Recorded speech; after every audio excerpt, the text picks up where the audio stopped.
So here it is. This is the 2024 Idea-ology collection. It is small but mighty. I'm going to tell you that. It's a whole assortment of different things. There's actually some reimagined favorites, some favorites that we've had in the line that we kind of reimagined. I'm going to talk about that. But then there's also a lot of some new stuff that we've never brought into the line before. And it's everything from trinkets to papers and all that. So I just wanted to pile it up, and then, because I really, honestly, I didn't know how I was going to go about this live. I never do. So I'm just going to kind of move stuff out of the way, and then I'll bring stuff in, I don't know, whatever catches my eye. How about that? You guys okay with that? I hope so. Okay, oh gosh, there's so much stuff. So much stuff, but really not a lot, but a lot packed into these. Chris would know. Chris did every little bit of art for it. So I don't know, I think we're going to start out with photos, actually. Because this is just one of those that it's like not necessarily new, but it's new enough that I want to tell you about it. So if you're familiar with our photo SKUs, we like to update the cast. We like to update the cast as often as possible. And Photo Booth is one of those SKUs. It's been an Idea-ology line for many, many years, and we haven't updated it in, well, forever. So we have updated the cast of Photo Booth. The challenge of this one, and I'm just going to be really upfront about it, is that it is the same item number. Whenever we update a cast, we don't change the item number because it's not a new SKU and it's logistically a nightmare. So it's one of those things that if you have an independent retailer that you go and visit, you want to ask, hey, is this the new cast of Photo Booth? Or if you're buying online, you may want to message them and make sure that they're shipping the new cast before you just buy it. But the new cast we really did update with some great people. A shout out to Oliver Wassow. He's a guy that actually has a great photo collection, and he has shared many of his images with us to use, and I'm so grateful for that because he really just has the best curated design. You can also look at, if you are in a store, you can look at the little copyright. If it's 2024, that is the new cast. That's how you know. That's the only marking. But yeah, some really great ones, some tinted ones, and I mean, just absolutely amazing. So this is one of those SKUs that we were happy to kind of update and bring new. This is a new SKU, but it's paper dolls are not new to Idea-ology, but this is a new paper doll SKU. It's called Paper Doll Poses. And what this is, we went back into our previous paper dolls. We picked out most of our favorites, and then it also means that we find different figures, different shapes. Here's the whole idea behind poses. It really has to do with these big structures. So I'm just going to open this pack just to show you what I mean by that. So Paula has always talked about wanting things, foundational things in paper dolls, which made it a bit challenging, kind of like houses, cars, and you're going to see how these really play into the makes. But paper doll poses are all paper dolls that have a unique pose, maybe a hand that they can rest on like that, where you can put them onto something, maybe where they're sitting and they're kind of, you know, this guy would be floating in space, but he could sit on a piece of ephemera or a ruler. Just different unique poses. And like I said, some of them are new. They've never been in packs before. Others, like she's fabulous with her suitcase, they've been in previous packs but have since been retired. So it's a whole little mix from the paper doll cast. But then we have these. These are a couple of different cars, and they come in two different sizes. Then we have some houses, different houses, but again, the houses also come in different sizes, big scale and small. Here, there you go. You can see kind of the scale of that. This little piece will pop out because they're die cut. And these are great because you'll see from the whole scene that you can actually use these in a scene.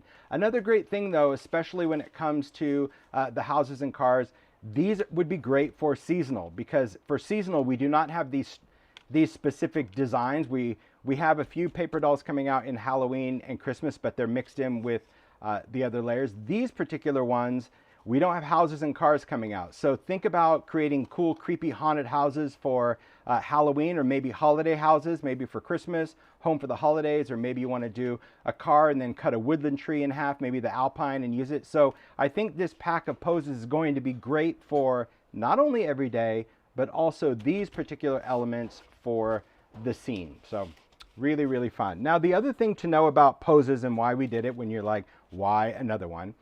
Typically in the world of paper dolls now, because if you've been a paper doll collector, which I know Zoe in Italy actually did a whole little confessional of how she just loves to buy paper dolls every time. And I don't blame her, because we have, through the years, we've updated the cast numerous times. Many of them have been retired. But now, Paper doll sits with a solo pack, which are just individual people. Then we have paper doll groups. Then we have paper doll minis. This is the size of the groups and the solos. This is the size of the minis, okay? So these actually kind of fall right in between. You'll see in the makes that the scale of this sits right in between. So this entire cast is not as big as the groups. Let's just say these guys are in the groups. I'm not sure. Paula would know, like, without fail. But the groups and solos and the minis have the same assortment of people, but they will always be that middle scale. So that was another thing that was important to us. We found that when we were working with stuff, sometimes we wanted that in-between size, and now we have it. All right, so that would be the paper dolls poses. I do love that. It's really good. All right, next one we're going to talk about are frames. This is one of those reimagined things. So layer frames. We love layer frames because they are made out of a coated cardstock, but these are also stitched. So this was the original set. These were just called Collage. And what they are frames that are stitched around the edge and have these threads. These were squares and rectangles. These are the new ones. These are layer frames Montage. And Montage, as you can see, are circles, ovals, and even a couple of arches, some arch shapes. So again, what's nice, they're stitched all the way around with these threads. You can cut off the threads, you can tie them, you can leave them hanging. You can ink this because it's a coated paper, so you can ink the threads. But just some really great different apertures, like those little openings of these great arches, ovals, and they come in different sizes. So these are really nice for junk journals, cards, scrapbook pages, you name it. They're just great. So that's really the difference between the layer frames. Both SKUs are available. Okay, this was the one that we did. So Collage and Montage. The difference, of course, is just going to be the opening and, of course, the art. The art is similar but different. So we didn't do exactly the same print. We kind of switched it up a little bit for this new SKU. Great, great frames. I agree, Paula. She's like, love the pre-stitching. It is good. Here's another layer SKU that I really wanted, and quite honestly, I hope it does well, because Paula, I think, maybe is now a fan. Well, maybe she still isn't, but she wasn't a fan of this. But I really like this idea because as we have bought photos for years, most of the photos are called cabinet cards, and they're these big cards that are from old photo studios, and we extract the photo for the paper doll. We cut around it. But the art, the graphics of those old cabinet cards are so amazing, and I said, wouldn't it be cool if we just did an entire SKU of all of that art? And Paul was like, well, it seems a little boring, and I'm like, right, but it's too hard to choose, and I think if we did it, it would be more impactful if we just did a lot of them. So this particular SKU, this is Layers Photo Studio, 44 pieces, and what it includes are all of the frames in different sizes, and you can see they're different colors. They've got all that great foxing, some different colors, blacks and blue and pink, and really how they come, and they have just the photo studio name on the bottom in the most unique typography. So these are great frames that can go, again, right on cards, or you can put paper dolls or scenes in. And then, of course, the backs. These are what I was talking about, all of these amazing backs that we have. I think these are so, so cool to see all of this art. Oh, I see Tracy's here from Advantis. Hello, Tracy. Tracy was our product manager for 10 years, man. I told her idea-ology would really, we could not get half the stuff without all of the stuff she had sourced. So what's great about, I'm so glad she made it. What's great about the layers, you could see all of that grunge and detail that Chris keeps in there. Just fun. So these could just be used as a background, maybe the background in ATC or something like that. But it is a lot of elements, I agree. But if you're into this kind of typography look, then this is going to be the pack for you. I love them because of the colors and the typography. So that's why I'm like, we're going to just do a whole pack of all of it, because I could not pick. You'll see. It's one of those things that I absolutely loved. All right.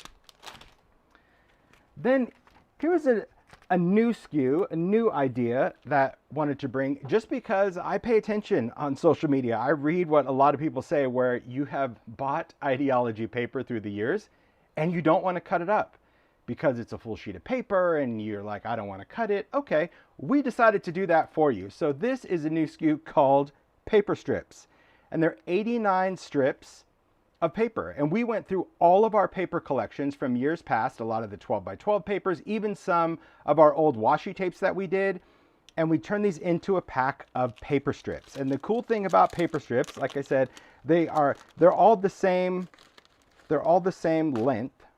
There you go. but they have different widths to them. There's 3 different widths, and it's the same paper that we had in our cardstock. So like this is from Memoranda, but we just cut out a cross section. But we also included some other things that we really loved in this pack. Maybe it was something from Ephemera, like this Perfection label, but sometimes they're maps, sometimes it's typography. Again, these are like older washi tapes.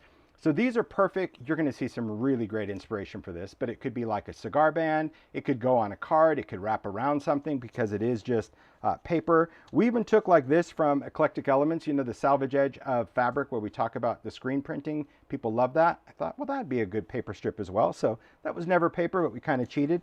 But so many great accents that you can use without sacrificing a sheet of paper, even if it just goes like on the edge of a card or go across the midsection. But you'll see some really clever ideas for this pack of paper strips. One of those things that are like, you don't think you need it until you use it, and you're like, this is the coolest SKU ever, because they're just great strips full of a very cool inspiration. We even went into the worn wallpaper SKUs that Paula curated, all the wallpaper. This isn't printed in that wallpaper, but it's still just some great art. So yeah, 89 pieces of strips. So you don't have to sacrifice those anymore. See, Paula's like, way more than I ever thought. It's the truth, because, you know, a lot of times when we develop product, we have maybe one idea. In this case, it was a whole lot thing of, you know, that I was reading that nobody wanted to cut up paper. I'm like, so if we just cut it up for them, maybe they'll use it. But then when you see the ideas, just, it's absolutely incredible as to how people have utilized these paper strips. All right, moving on. Next, we're going to talk about collage paper. Now, collage paper has been around in the idea-ology line for many, many years. It actually used to be tissue wrap. Remember back in the day, the box with the blade? Then we went to collage paper, which came on a roll.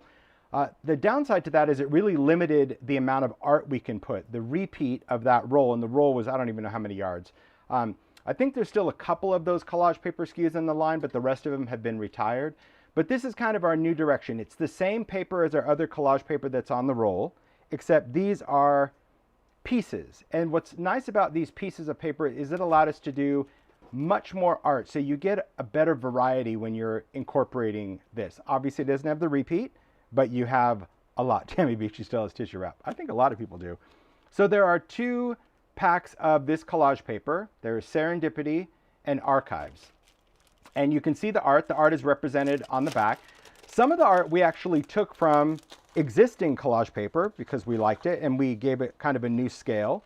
But this is a translucent tissue that once you use collage medium over it, you put some collage medium down on your surface, be that wood, be that fabric, paper, you lay this down, you put another layer over the top, this white becomes translucent. So it looks like you printed or stamped directly onto a surface. But this first one, this is Serendipity. It just has a lot of botanicals. You might recognize this from one of the stamps, but we added some other collage elements. This is a bigger scale than what the stamp is. So it's not like, well, hello, Captain Obvious, I would just stamp it myself. You could stamp it on plain tissue if you have plain collage paper, but it would be much smaller. So we wanted to incorporate a lot of elements. Some things you can kind of cut apart. You can either use scissors, or if you go in with a wet brush, like a brush with water, this will actually dissolve the paper and you can pull it apart, but the glue doesn't. Really interesting. That's a classic. This is one. This is collage paper botanical. If you remember this roll, this SKU got retired. So we wanted to just pay tribute to that by keeping a little section in there. But beautiful florals, butterflies, even some. This is a current SKU, the collage paper photographic, but we wanted to just put in some little sections and of course make these bigger. These are much smaller on that roll of collage paper. So for those asking for bigger pieces, maybe for journals or whatever, that's what we put in this one, some bigger elements. We even did some all over designs.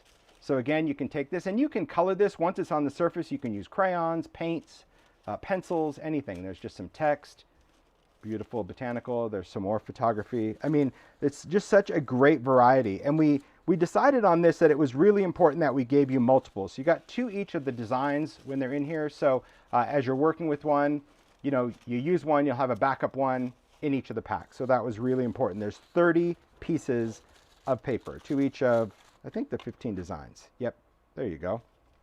All right, so that one is Serendipity. Now we're going to get into, so of course, you know, you got to have a little floral. Paula wants a little floral and a little pretty, and I want a little little grungy, a little industrial. So it is nice that Advantis lets us design a couple of packs. So this one, you'll see just from tickets, there's some great typography in here. I do love a good newsprint.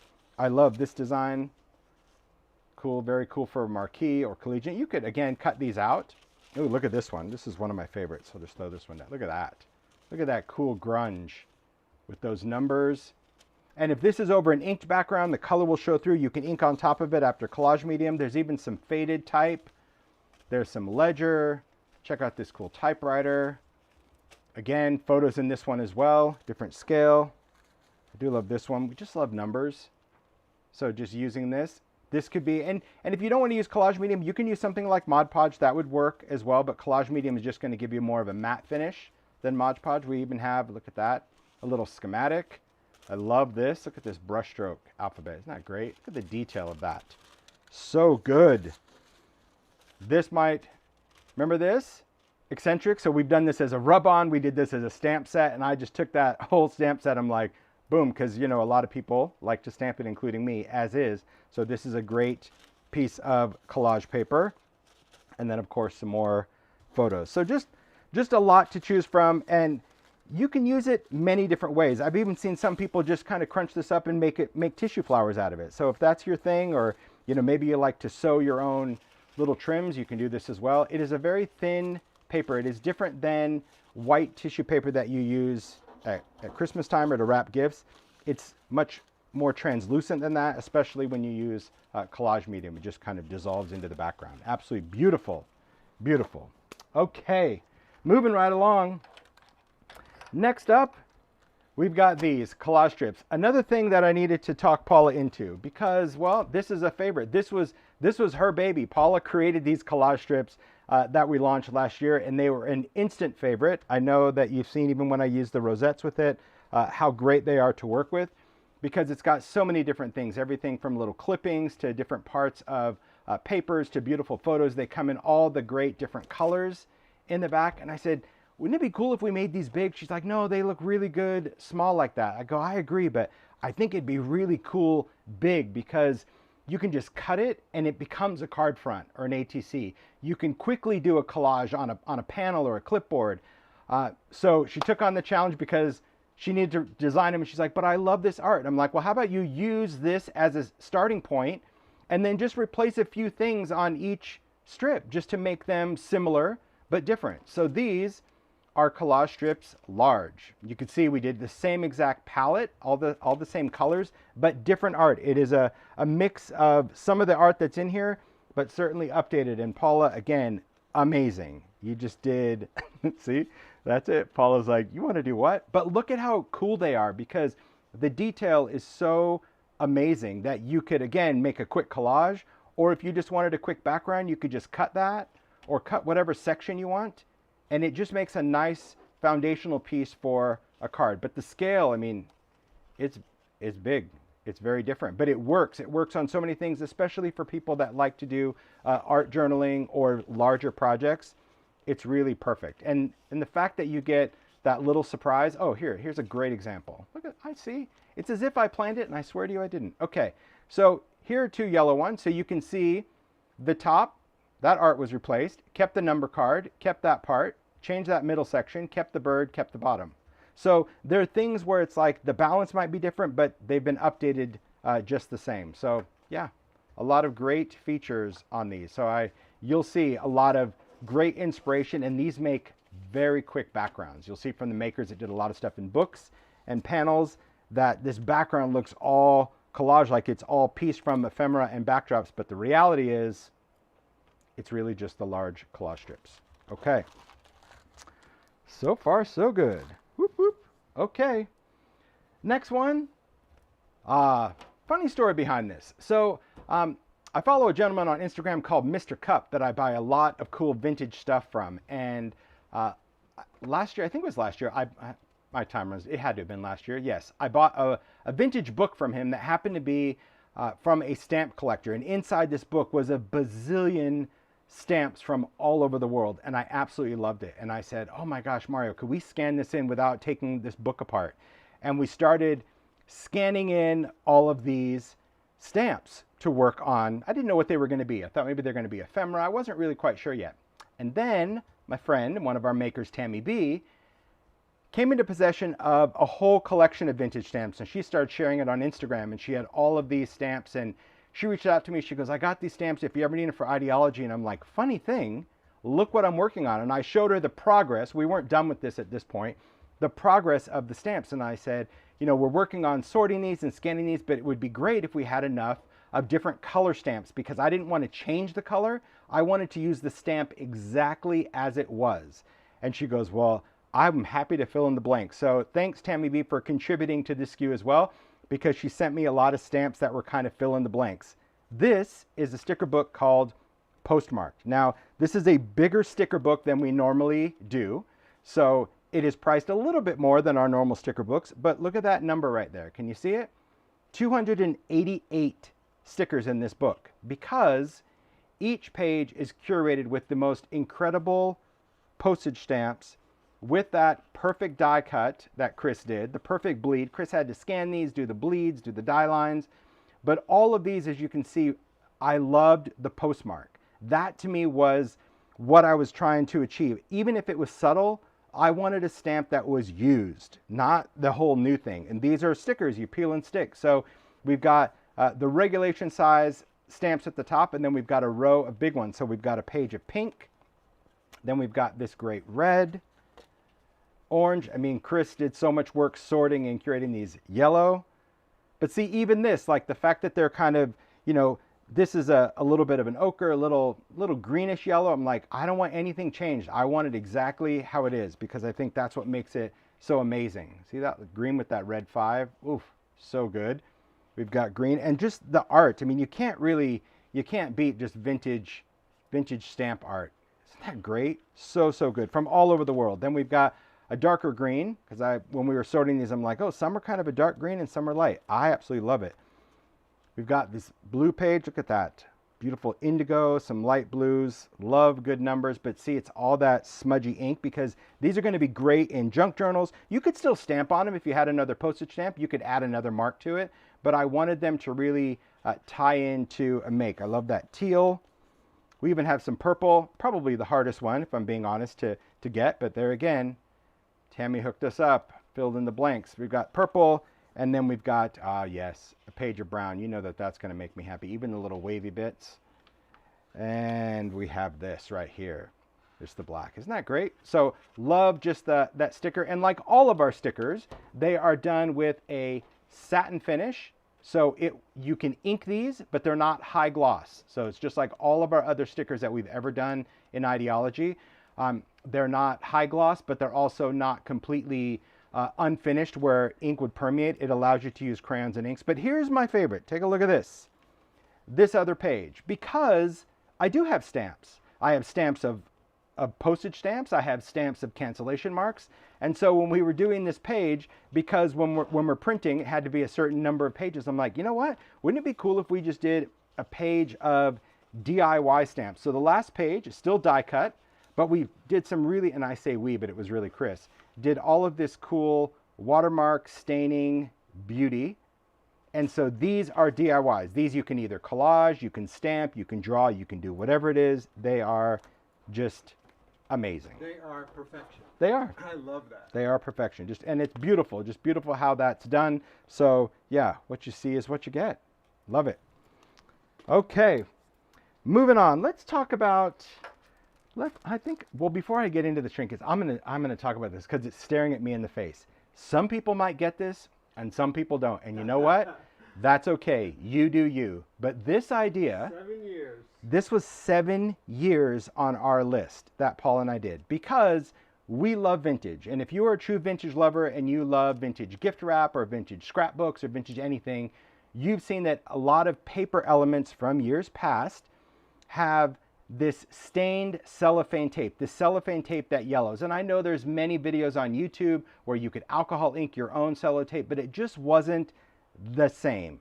And so we had this on our list and I'm like, wouldn't it be cool? Wouldn't it be cool? But for me, I wanted it to be such a specific way that I was really our own problem. you know, in how we wanted to do it. Because I'm like, well, I want it all different widths, and I want different staining, and I don't want it all the same, and I don't want it just to be yellow, and I don't want it to look alcohol inked. I want it to be tape. So we found this old tape, we scanned it in, and we kept it. And we tried, really, Tracy tried for years to get it sourced the way we wanted it. And she's like, well, it could be on a roll like washi tape. I'm like, no, I don't want to have to rip it because I want all those jaggedy edges, those weird little torn edges. I want where sometimes it's clear. Because if you peeled off tape from like an old box, some of the paper sticks to it and the rest is clear. Everything about it, I wanted it to be exactly how it was. And then, I don't know why, but I had this idea, and I called Paula. I'm like, okay, hear me out. Remember the sellotape that we wanted to do? What if we just do it as a sticker? We find this, we do it as stickers, they're cut, and this way we don't have to worry about the roll, which we struggled on for probably 5 years. We don't have to worry about it being a transparency where you have to glue it.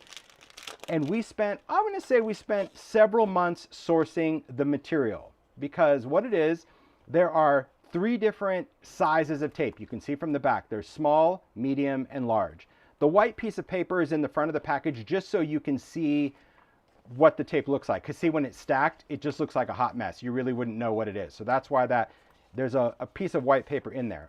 But it's really about this material. So this material was the magic. This is what made it, because I didn't want just a transparency. We've done transparencies in ideology for years, and most of the time, they're thick. I said, I want this to be as thin as tape, as thin as possible. And we struggled with finding a manufacturer that could print it, but more importantly, die cut it. And then we found it. So this tape is exactly what it is. You just take it, it's already die cut, you peel it off. I mean, and it is like, you can see, it's floaty like tape.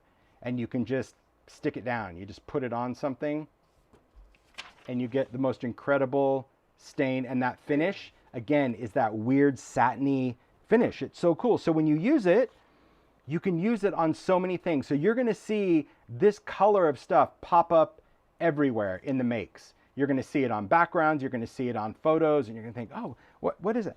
That's what this is about. This is the magic. So I'm just telling you right now that if you love the whole idea, somebody said it's like PE tape. It's a little bit thinner than the PET tape, but very similar. But the fact that it's already cut, see, you get that jaggedy edge, that's just done as part of the die, even down to that. I mean, that's how particular I wanted it to be. I wanted it to be as authentic as possible. I didn't want the same die cut for every piece. You're just gonna love this, and I'm telling you right now, we did put in 2 sheets of each size. So for example, the large, there's 2 sheets, the medium, 2 sheets, and the small, there's 2 sheets. But you'll see from the makes, it goes through quick. So if you are one of these tape lovers, my advice, 2 packs. And normally I don't say double up, but this is one that you'll burn through a sheet pretty darn quick. It's just good. So that is the Cello sticker tape right there. Okay, absolutely love it. See, people are talking about family albums, and yeah, that was the whole inspiration behind it. Okay, moving on.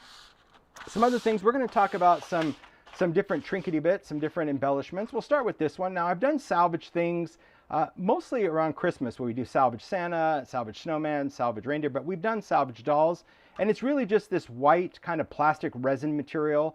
I really like the idea of things that have that carved look. That was the whole salvage. So when you look at the salvage Santa and snowman and the reindeer, they have that carved look. And so we wanted to do some hearts. These are pretty thin. They're great for painting, for foundry wax, for collage. They are plastic, but they're still heat stable. So you can do embossing on it. You can do some stamping on it. They really have a great kind of carved design, but still very flat and just some different shapes. I think these are going to be perfect embellishments. Well, not only for Valentine's Day, but also just for journals and things like that. But you'll see how these hearts show up in the makes as well. I love coming up with plain surfaces. You can alcohol ink these. But often, you know, when it's on a shelf, it's less than inspiring because you're like, ooh, white hearts, big deal. But that is a big deal because you as the maker get to do whatever. Glitter them, do anything. And you get to start with a nice white finish. Absolutely, absolutely love these. All right.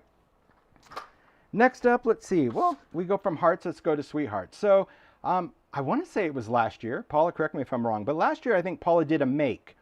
And in the make, she had one of the Ideology pocket watches, and she had this little sweetheart word in there. And I text her, I'm like, where did you get that? That is so cool. She goes, oh, it's vintage. It used to come on a pin when they would go off to war. It was a pin with like a photo charm. And I'm like, would you send me that? Because I would love to make that. She goes, you think we can make that out of metal? It's so detailed. And I'm like, well, there's only one way to find out. So we did this new adornment pack called Adornments Sweetheart. Thanks to Paula sending that Sweetheart piece. These are metal embellishments. They are cast metal with a beautiful finish, thin enough that you can glue on. So love this piece, but we also wanted to just kind of finish that whole piece. So we created a new floral, just a nice small floral. I know that we do hearts in the adornment pack, but this is a favorite heart. So when we were talking, we're like, hey, could we just do like an extra one of this one heart? So we put that heart in there. This was from an old adornments that got retired. I think this was maybe keepsakes, trinkets. It's just a little bird. So we brought that back in the pack. And then I've held on to this charm for years. I've just loved it. I love the ornate look of the laurel leaves and the bow. And I'm like, hey, there's our set. So all of these pieces sparked from that one Sweetheart. So that's the whole idea, because these could be used for so many different type of makes. Even this laurel leaf wreath, just beautiful. So that's the Adornment Sweetheart. Then we've got these guys, figure stands too. This was an idea that I had last year. We launched these figure stands. I gotta say, it is a labor of love. We're doing these for Halloween and Christmas as well, spoiler alert, but I love them. They're just charms that sit on the stick. You don't have to use them on a stick. You could just glue them as is, and you could have sticks as you want, but it was kind of like inspired just by little display stands. And so the first set had the top hat, the pointy finger, and the star. The figure stands 2 has a little trophy cup, adorable. It's got a little dip in there, a little trophy dog, and a lucky clover. Absolutely charming, pun intended, but I do love that. I absolutely love these because I love trophy cups more than I should. Am I right, Mario? I'm right. Yes. More than I should. So figure stands 2, and they all sit the same height. So when you put them on the stand, they all come relatively to the same height. But yeah, definitely a favorite. And a shout out to Beth for her never-ending patience on those, because there again, I mean, figuring out scale to put something on a stick, it seems easy, but it isn't. I mean, the first time we did this, like, this dog came in big enough to ride it. I mean, it was huge. It was like a giant dog on this tiny little stick. I'm like, the proportion is not right. But we dialed it in and we got it perfect. I absolutely love it. Oh, there was. So there were a lot of no's before yes. Nope. But once you see it, it was like, okay, that's the right scale. All right. Here's another new SKU. These are called type tags. You know we love things with words. We've done word bands, word plaques, type tokens, type tags. These particular ones, we wanted to incorporate something that had a little bit of a coin element and a little bit of a plaque element. So these have that great little raised area that looks like an eyelet, but you could glue something over the top. Also that raised edge, you can rub this with paint or crayon. These have totally new quotes that we've created, like imagination is the reality of the dreamer, create your story, do what makes your soul shine. I love these. Yeah, just remember, a beautiful thing is never perfect. Life itself is the most wonderful fairy tale. And then just some favorites, you know, lucky is a state of mind. Oh, see, to the moon and back. A lot of people love that. And these are great because it's a really nice size. I'm going to say it's probably a little smaller than a nickel, but it's got just that gray edge. Love is never wasted. Remember that. All right. So these are fun. Just you'll see them just tied to a lot of different things, and some great ideas for those typed tags. We have a lot. You think, do I need more stuff with words? The answer is yes. Yes, of course. All right. I'll talk about this one next because it's in my hand. Object frames. Sometimes in the world of ideology, things get retired. Things that no matter what we want, they just get retired. And one of the things that we had a while ago were these optical lenses that I loved, many of the makers loved, but you know what? If they don't sell on a consistent basis in the world of ideology, it goes away. You know, it's different than, like, you know, buying a die or a stamp set where you just buy it once and that's good. This is a brand that they need to continue to sell things consistently in order to stay in the line. And this is one of those things that just kind of fell short. And so it was retired, I'm going to say a little over a year ago, but we still wanted it. What? Bye-bye. Oh, bye-bye. But when that happens, that doesn't mean that we forget the idea. It just means we need to reimagine it. We need to think, well, why didn't it work? Or, you know, what didn't they get? And sometimes it's all about timing as well. So the optical lenses that we had, and you might still find them available at certain stores. When I say things are retired, that means the brand is no longer making it. So when you ever hear that during a live, if something interests you, Google it. See if you can find it at a retailer, because many of them still stock up on some of the older stuff. But these were nice, but they did have glass in them. So you may have seen a make that I posted on my very first distress make where I used a vintage optical lens and I smashed the glass, and it was just cool.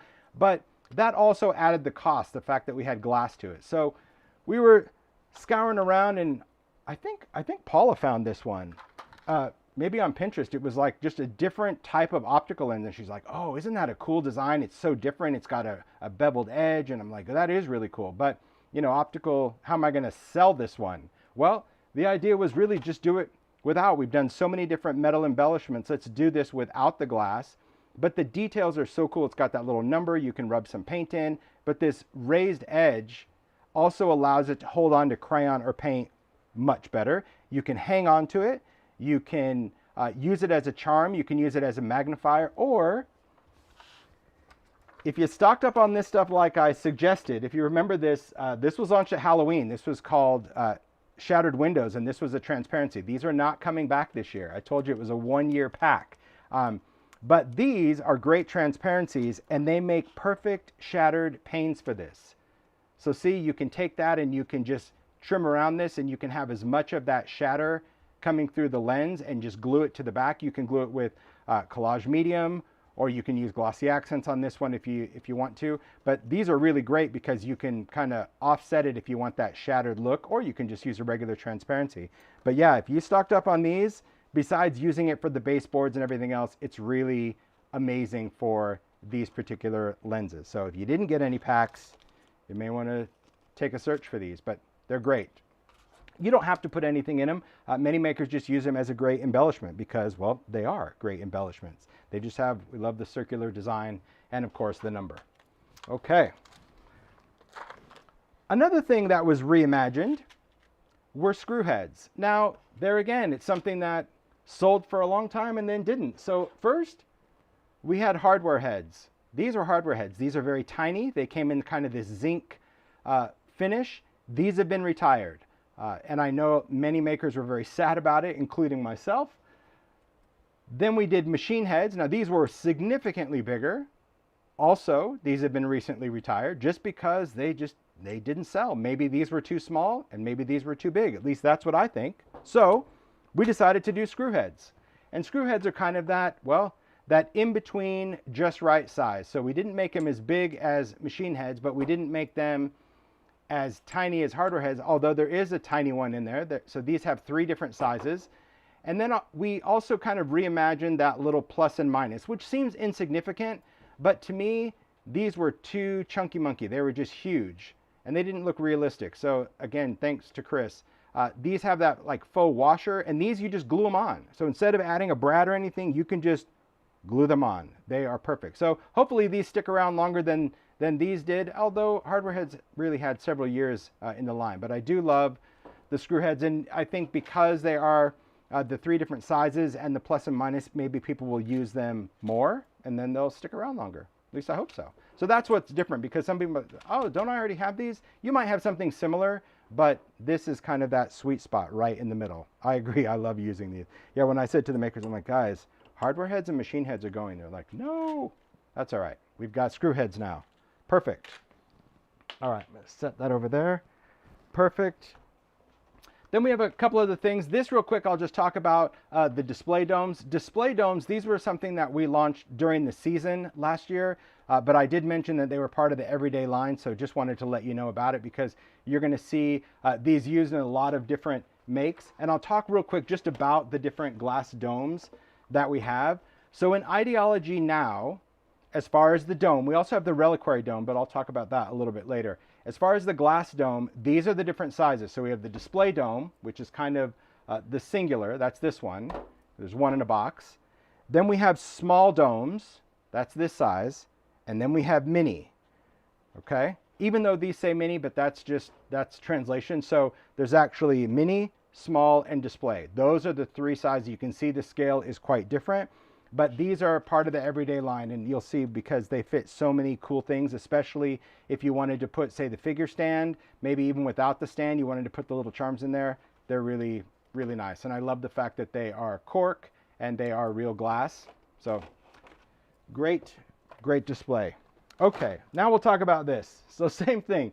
This is one of those things that I personally love this product. When it first came out, when we were at Creativation and this came out, I loved it. People couldn't believe that these weren't actually metal because they have just that perfect metallic finish.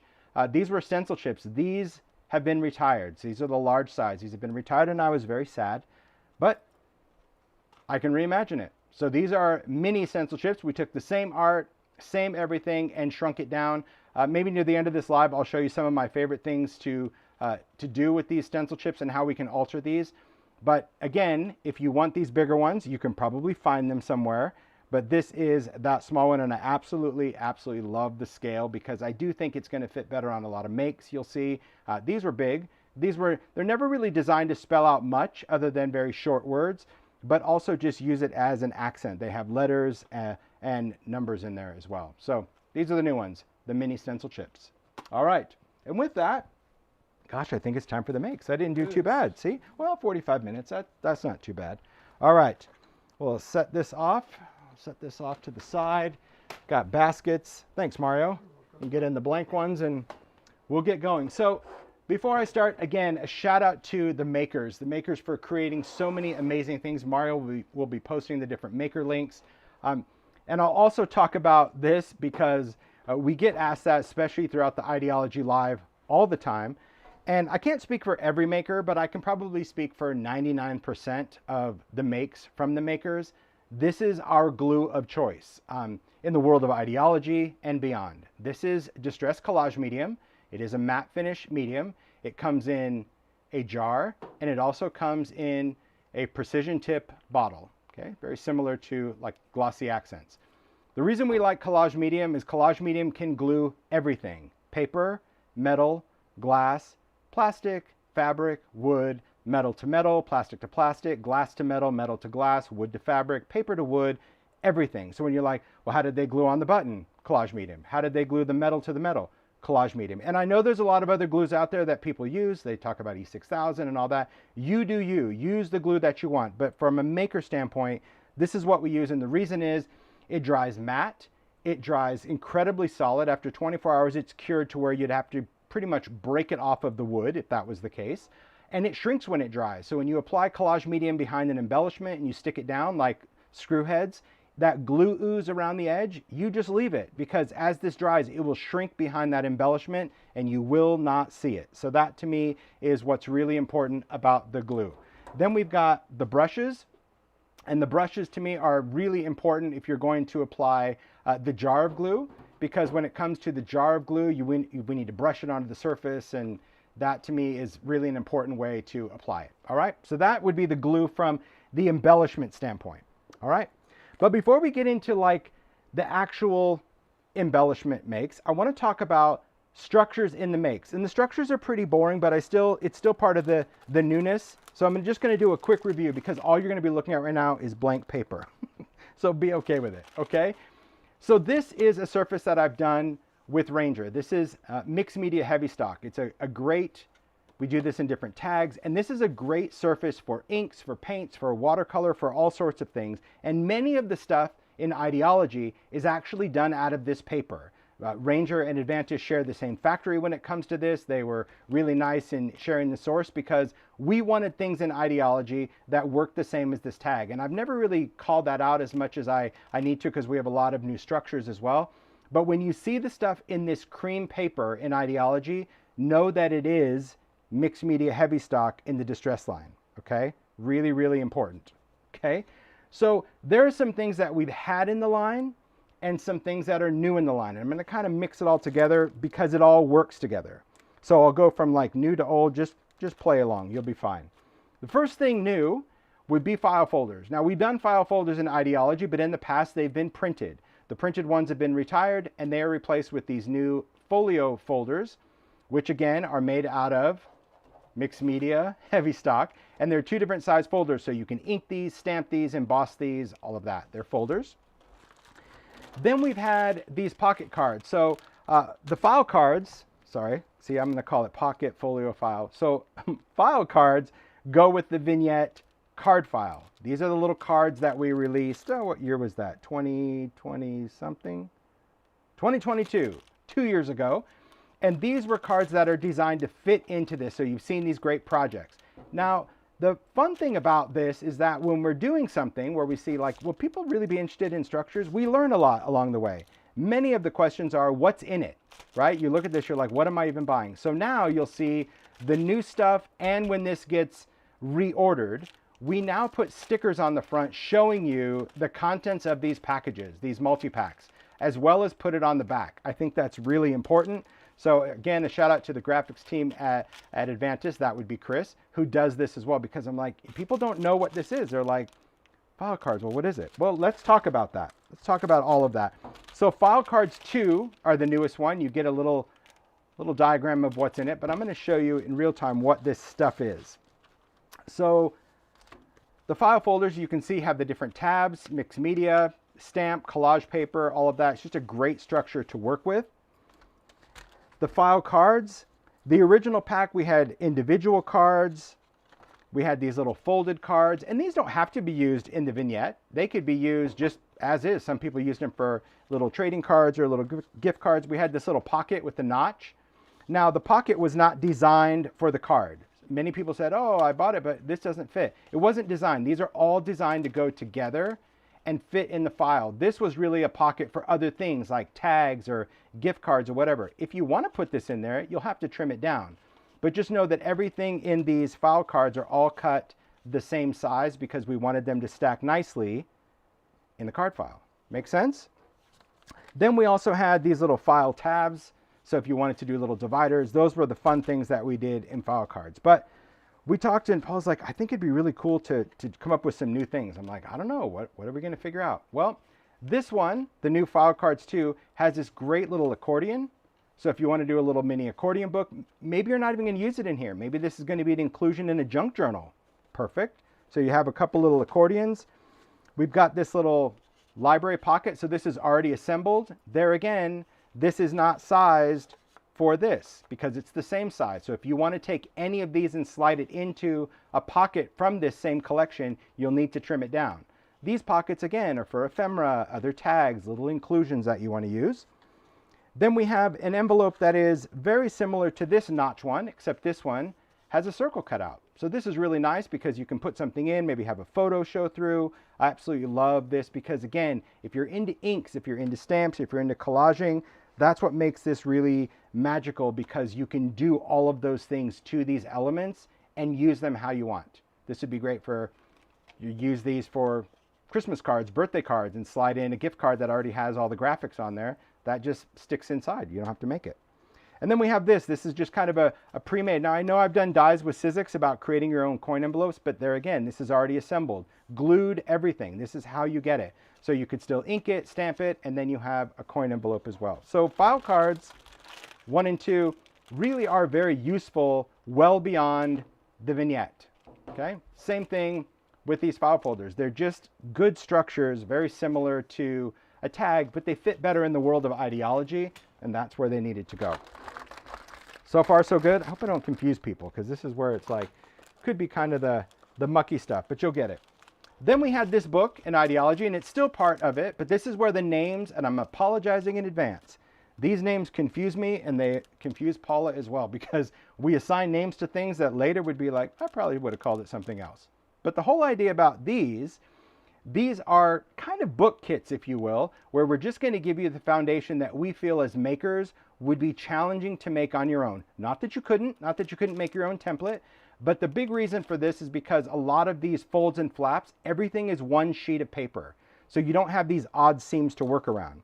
This is the accordion folio. This has been in the collection. And what it comes with, again, the whole structure is done out of mixed media. You open it up.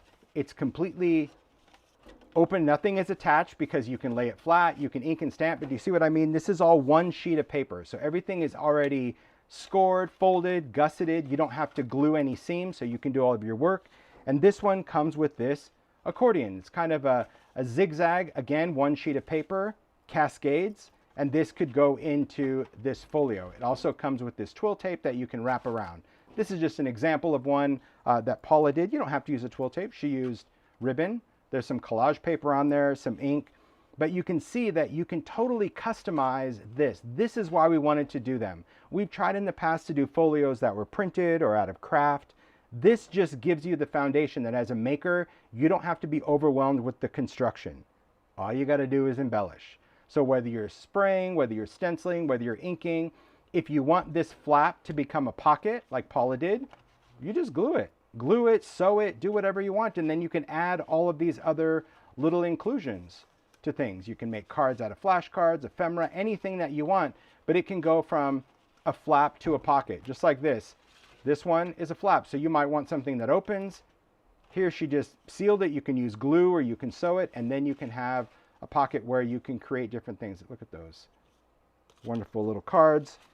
And then this flap, the flap that would normally come up like this one, if you ever don't want something in the book, get rid of it. It's just paper. So in this case, Paula didn't necessarily need that flap, so you just cut it off. Now you can use that card for something else. But this is really nice because we didn't want to pre-attach this, because we figured as makers, you would want to collage this, stamp it, flip it around, and you don't want to have to worry about it being attached to this big thing. So when you're done, you can actually attach it into the book itself, the same way Paula did.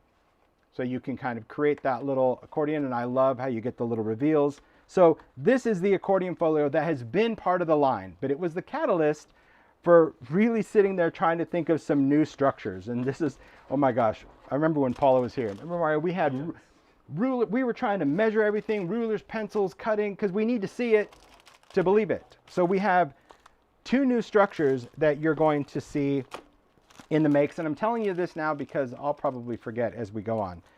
One is a booklet folio, and the other is a pocket folio, and you can see that these have those stickers. The other ones will hopefully on the reruns. The booklet folio and pocket folio, very, very cool structures. So let me take you through. Let's talk about the pocket one first.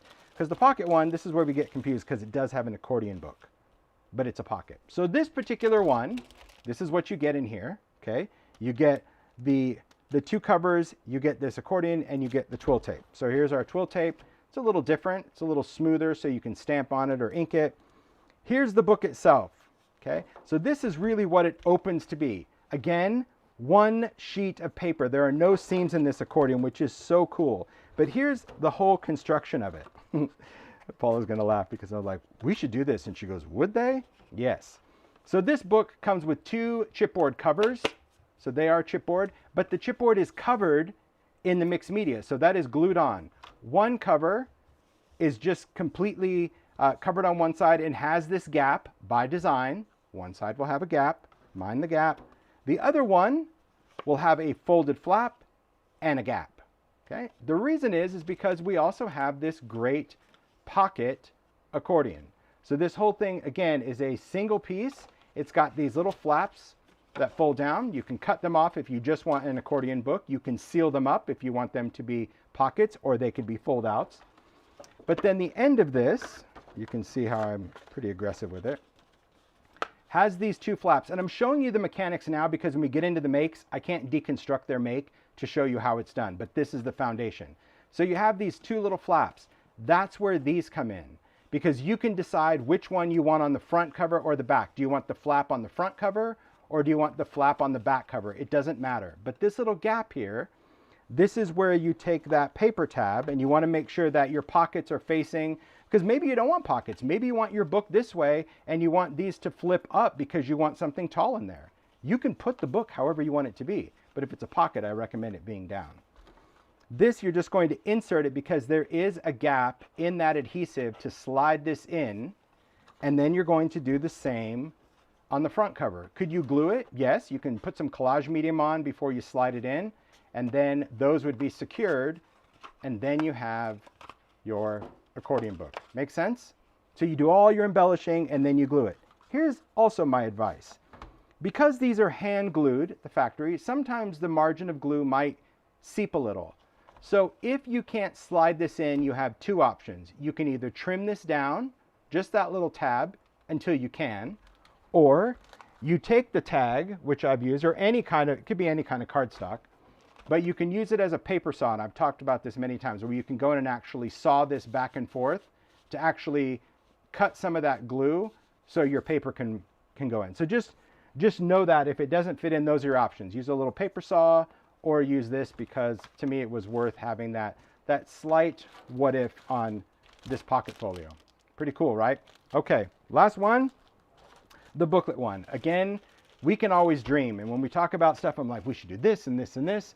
Paul's like, will they do that? I'm like, only one way to find out. I love the idea of creating books, but I know that not everybody has the time to create books, and I really love that. Suzy said she did it and it worked perfectly. Yep, paper saw for the win.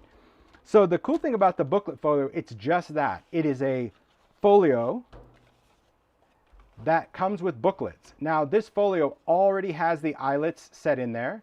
It's already gusseted. It already has a fold that is straight and a gusseted flap, because how the book closes, you didn't need both of them gusseted. So you can see when you put stuff in it, it's like that. But these booklets are actually sewn signatures. So these come already stitched. It's 2 sheets together, so it's a 4-page signature. You get 2 of them. And the idea behind it is that you can ink and stamp and do all of those things, and then you open the signature. It comes with this nylon string. You don't have to use this string. You can use jute, you can use ribbon, you can use whatever you want. And all you do is you wrap it around this signature. There we go. Just like that. Take the ends of the string, thread it through the eyelet. You can tie it on the back or you can tie it on the inside. And if you don't want to use that, again, you can use anything to tie it through the eyelet. So when you see these books constructed, you'll see that the eyelets were already done, the sewing was already done, but some makers might have used this string, some might have used thread or other things. And as you're building this, you'll also see that you don't necessarily need to use all the components in there, but it does come with 2 booklets, and then of course it comes with that twill tape that you can wrap around. Great foundation, right? So good structures, but it's cool to see it in the live. I know it's kind of a lot of blah, blah, blah, but understanding what's in this package and how it works, much easier when you see the makes. Okay, here we go. Right. I'm going to hand you all this. Take that. Whew, it's a lot of stuff. Let's kick it off with a beautiful, beautiful make from Paula. Now we're going to start with structures, and then we'll go into, there we go, it fits on camera. That's not bad. We're going to start with structures. We're going to kind of bounce back and forth. It's always weird when I do ideology, like, what's the flow of this? Well, I think for this one, I decided to kind of combine similar structures, so you really get the idea and the versatility of what can be done with different structures. This one Paula created, this is a vignette tray and a vignette box. Now vignettes in ideology are those charred wood foundational pieces. They are the perfect structure because they are lightweight but incredibly durable and very inexpensive. You can leave it charred wood or you can cover it. Paula just thrives on ideology. So here she took the tray, covered it with ideology backdrops. There's a little bit of design tape around the edges of trim, and then she put a square box inside. So the square box fit the large tray to kind of give you that additional vignette, and also created these beautiful ledges. Here you can see that new mini dome, little butterfly ephemera on a piece of wire. There's photo booth. You see that? Tape, sellotape for the win. Paula went sellotape. She's like, I can't stop. I'm like, don't stop. We got to use it because we love it. Then you can see in here how wonderful that salvage heart is. Painted, you can use crayon, you can use alcohol ink. There's that wreath from the Sweetheart Adornments. You can combine it with Ideology Bouquet. And there's a little tiny clip. We're really mindful that when we do different things at scale, we want things to work together, especially in the case of a vignette. Then we have the toadstools. A lot of people don't think about toadstools year round. I don't know, they only think of it as Halloween, but this is an everyday product. I love how Paula went in and painted these. Then we've got a little matchbox back there. There's our new type tag. See, life itself is the most wonderful fairy tale. Little crayon or paint over the top, and that's where you get that color into the recessed part of the metal. Little stacks of books, more flowers and moss. I love the paper choices. And then you look down here. Again, look at that little, love the domes. I mean, to me, the domes are super important when it comes to working with glass. And again, let me bring these back in just so you can see. Because what gets confusing is really I think for me, it's the translation. Because see, small is mini, but mini is mini. So just look at the top. Small. And then mini. So you can use different sizes in the make when you're working with it, depending on how you want to create it. But I love how she just, yeah, added those little baseboards, there's a little flare, just a charming little make. I absolutely love it. And idea-ology is just that. It's all about storytelling, whatever your theme is. Maybe it's pretty, maybe it's grungy, whatever that is. Absolutely wonderful. Gosh, I see all the comments. Thanks, Zoe. Thanks, Kat. Roseanne. I see Diane here. Hello, Di. Beautiful. All right. It's fun to see everybody show up and look, because idea-ology is like a dream world, isn't it? I love it. So this next make, Emma created. So we've got the same large tray. This is Emma's make, and Emma, when she created it, used the new, look at that, look at those frames, the new layer frame. There's the lens. She used the baseboard windows. So baseboard windows we've done as part of the everyday line, but also for Halloween. There you can see that shattered in there. You can see the new mini stencil chips. Look at that. See, just right out of the pack. I love that. And there's the new screw heads. Now, if you look at the back is done as a little combo. So here you've got collage strips. I'll hold this up even closer. I kind of zoomed in for this slide because details matter on this. Here are the collage strips, but then to fill in the gaps, she also used the paper strips. So see, by creating that background, you can glue those collage strips and fill in the blanks with the paper strips. You don't have to sacrifice any of the papers.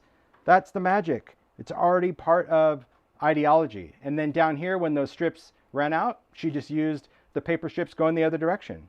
That's what it's all about. So just the background alone, that's the kind of note where you're like, use collage strips and paper strips to fill irregular sized elements. It's a very clever idea, Emma.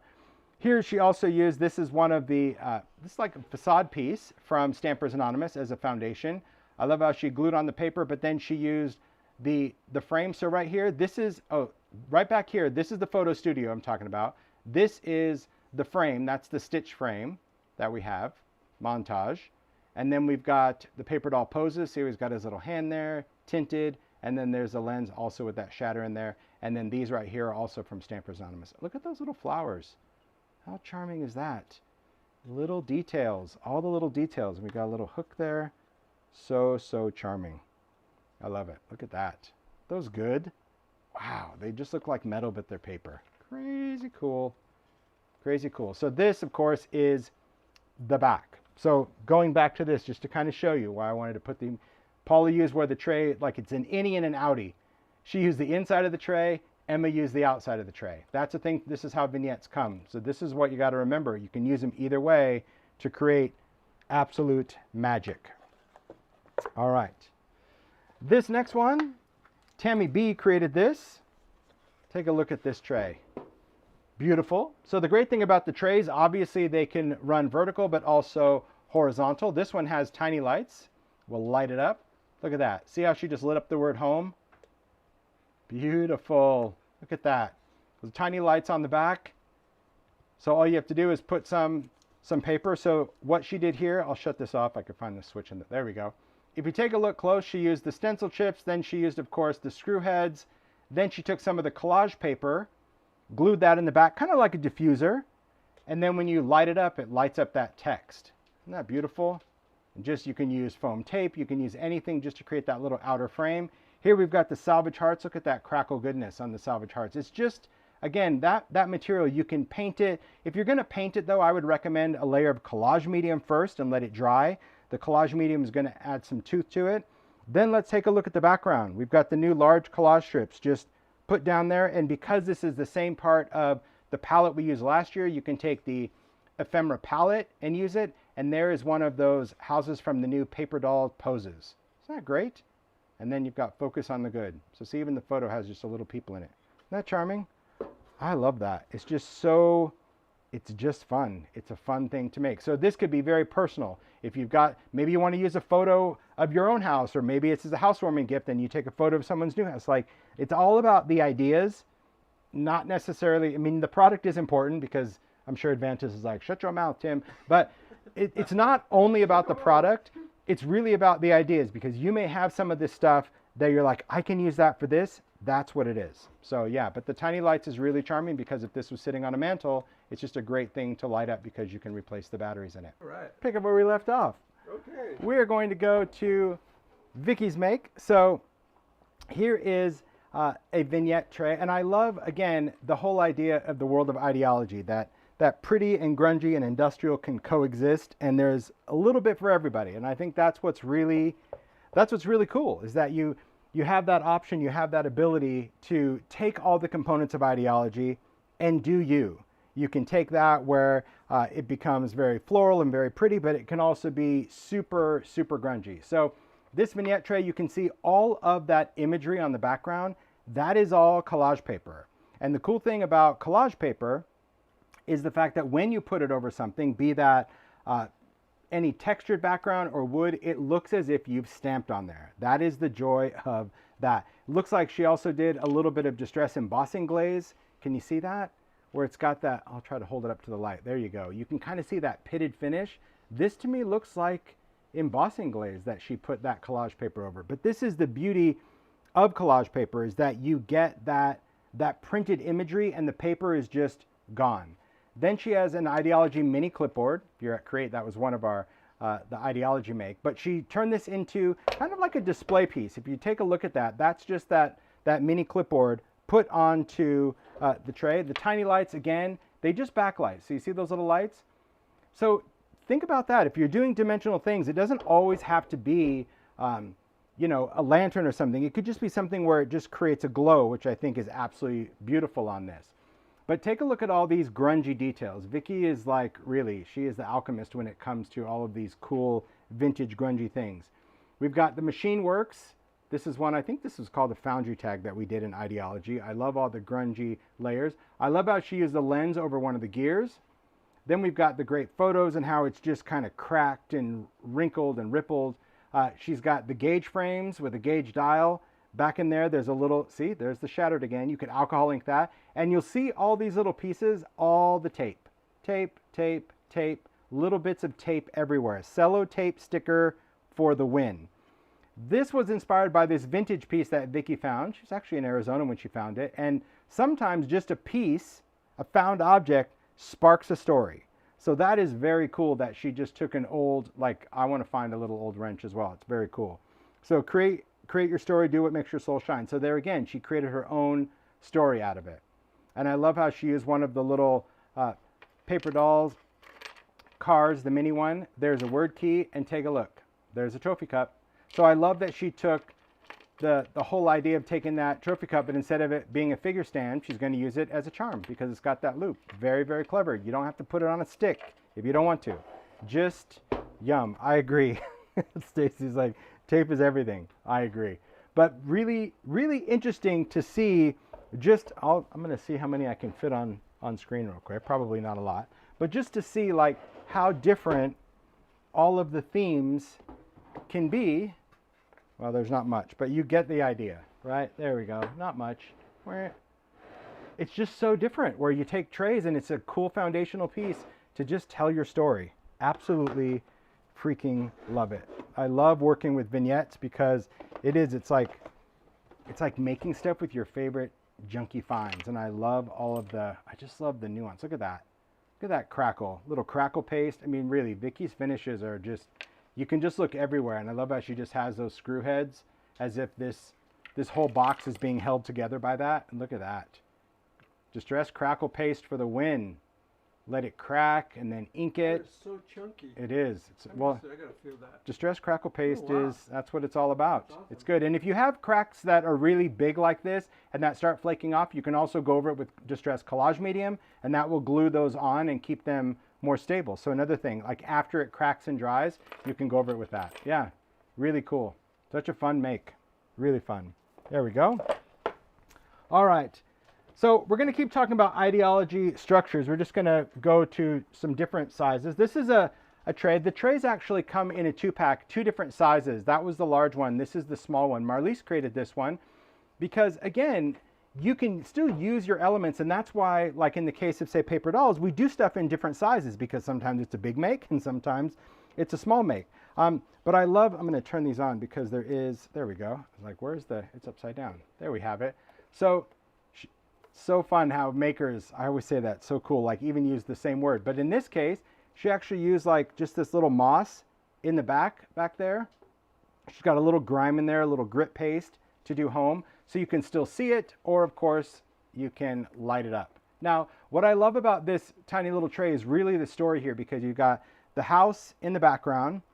You have these two charming sisters holding this little string, and then you go up there, there's a little heart up there, all wrapped up. Beautiful. The house is kind of scuffed, but take a look at the gates. Remember the gates we did for Halloween? Look at how perfect those gates are to frame that house to tell the story. So if you have those gates that you bought for Halloween, you can still use that as an everyday house, or you can still creep it out and save them for Halloween. But I also love the inclusion of some little dried florals. Oh, look, she used a little dog. I just noticed that. I didn't recognize him because he's painted brown. He's cute. Just use a little dog as the charm right there.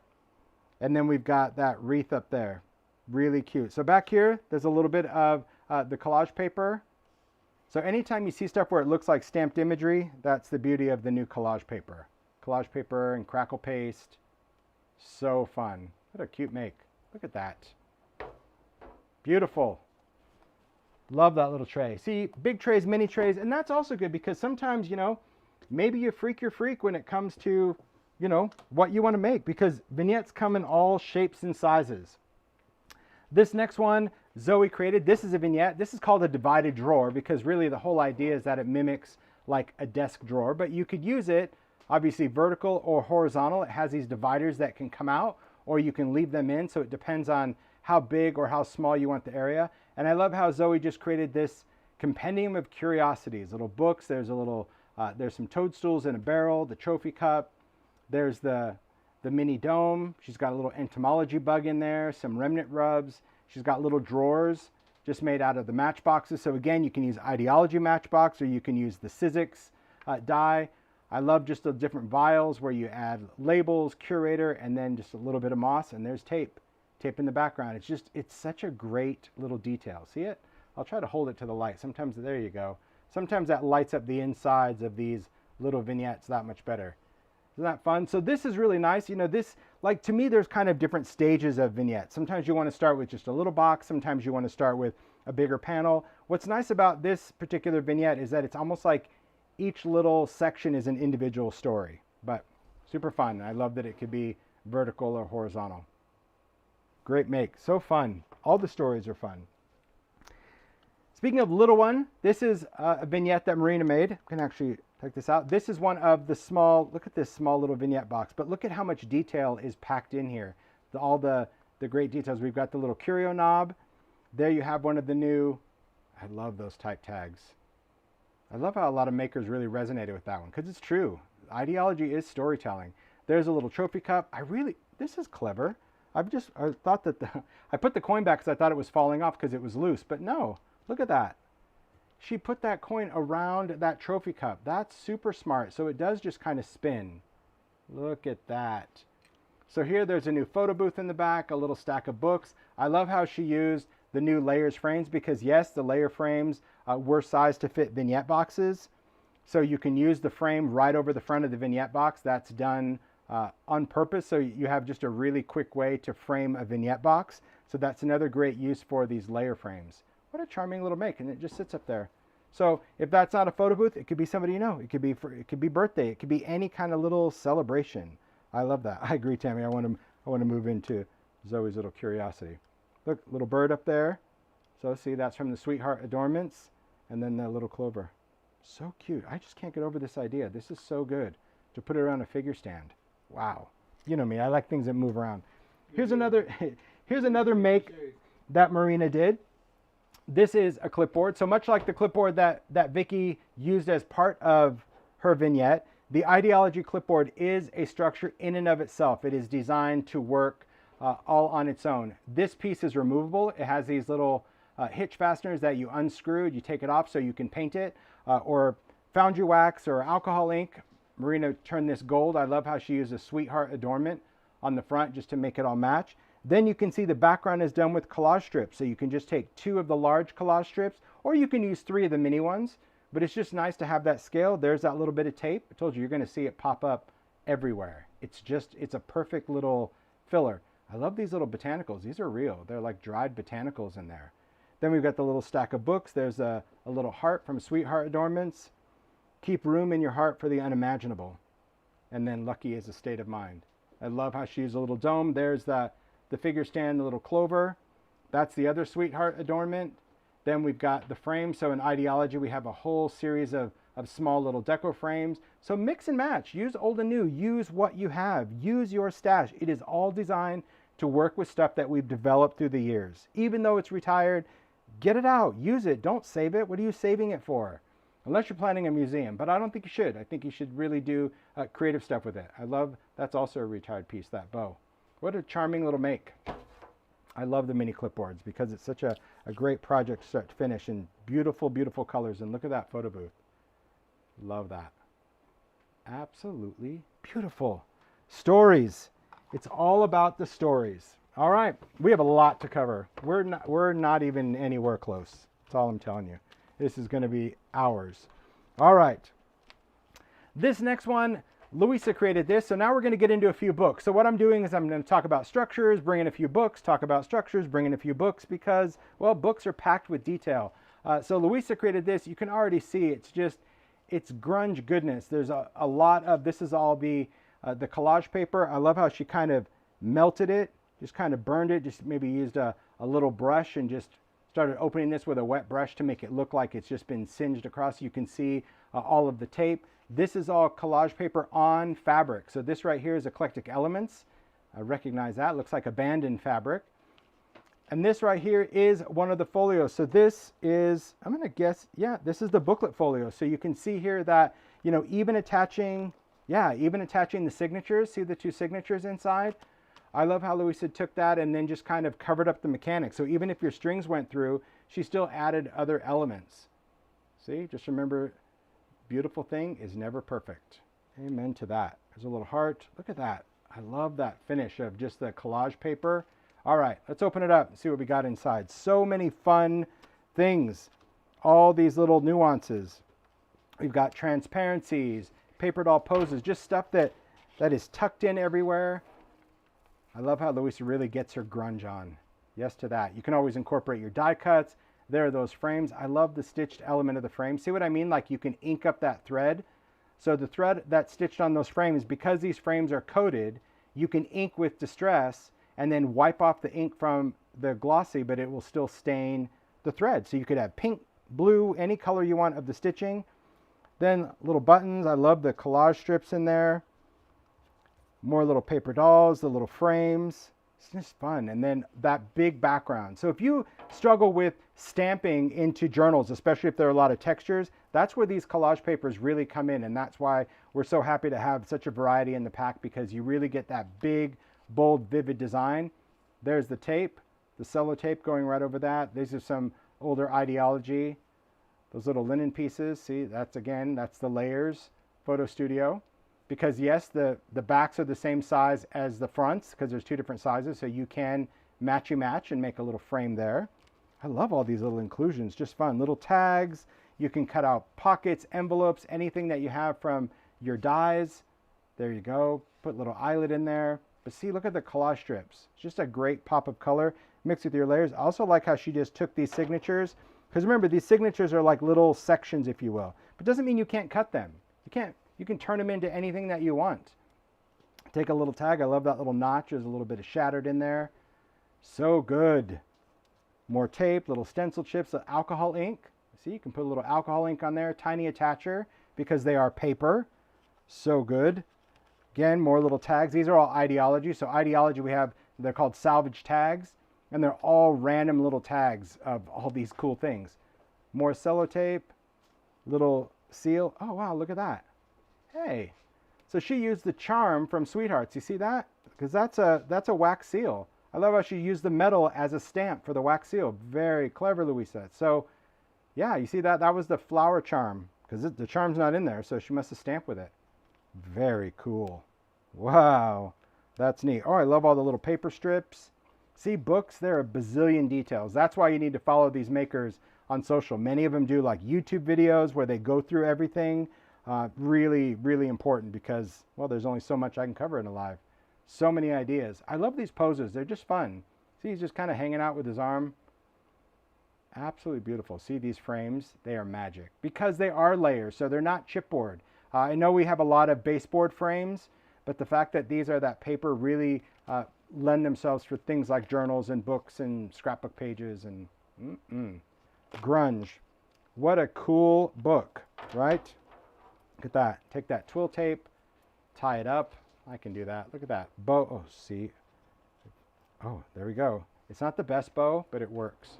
Totally works for me. Great job. Great job. All right. Next book. Suzy created this one. We also have the booklet photo. This is it's so crazy that you would start with a structure, but it's completely different. I mean, I think that's really, really magical. So when we start with a surface and you're talking about all of these layers, look at how Suzy went in with those frames. I love those layer frames that are stitched. And then when you pair them with layers, you still get the same shiny. Then we've got that photo booth. There's a little frame in there that she painted. We go around there, you can see the eyelets and the signatures, how they're tied on. Oh. All right, this is a little out. Look, there's a little slide that comes out. Ah, see? So this, I'm guessing this is the little accordion that was in the file cards too. Remember I said you can just make a little accordion book? I'm guessing that's what Suzy used, just as a little bonus. Look at that. Look at all that cello tape, the little frames. That's so cute. Look at all these little details. Oh, I also love how she just cut up the frame. Look at that. So instead of keeping that full circle, it's just chopped up. Very cool, Suzy. Very, very cool. I love, there's the little postage stamp from the sticker book, the cello tape.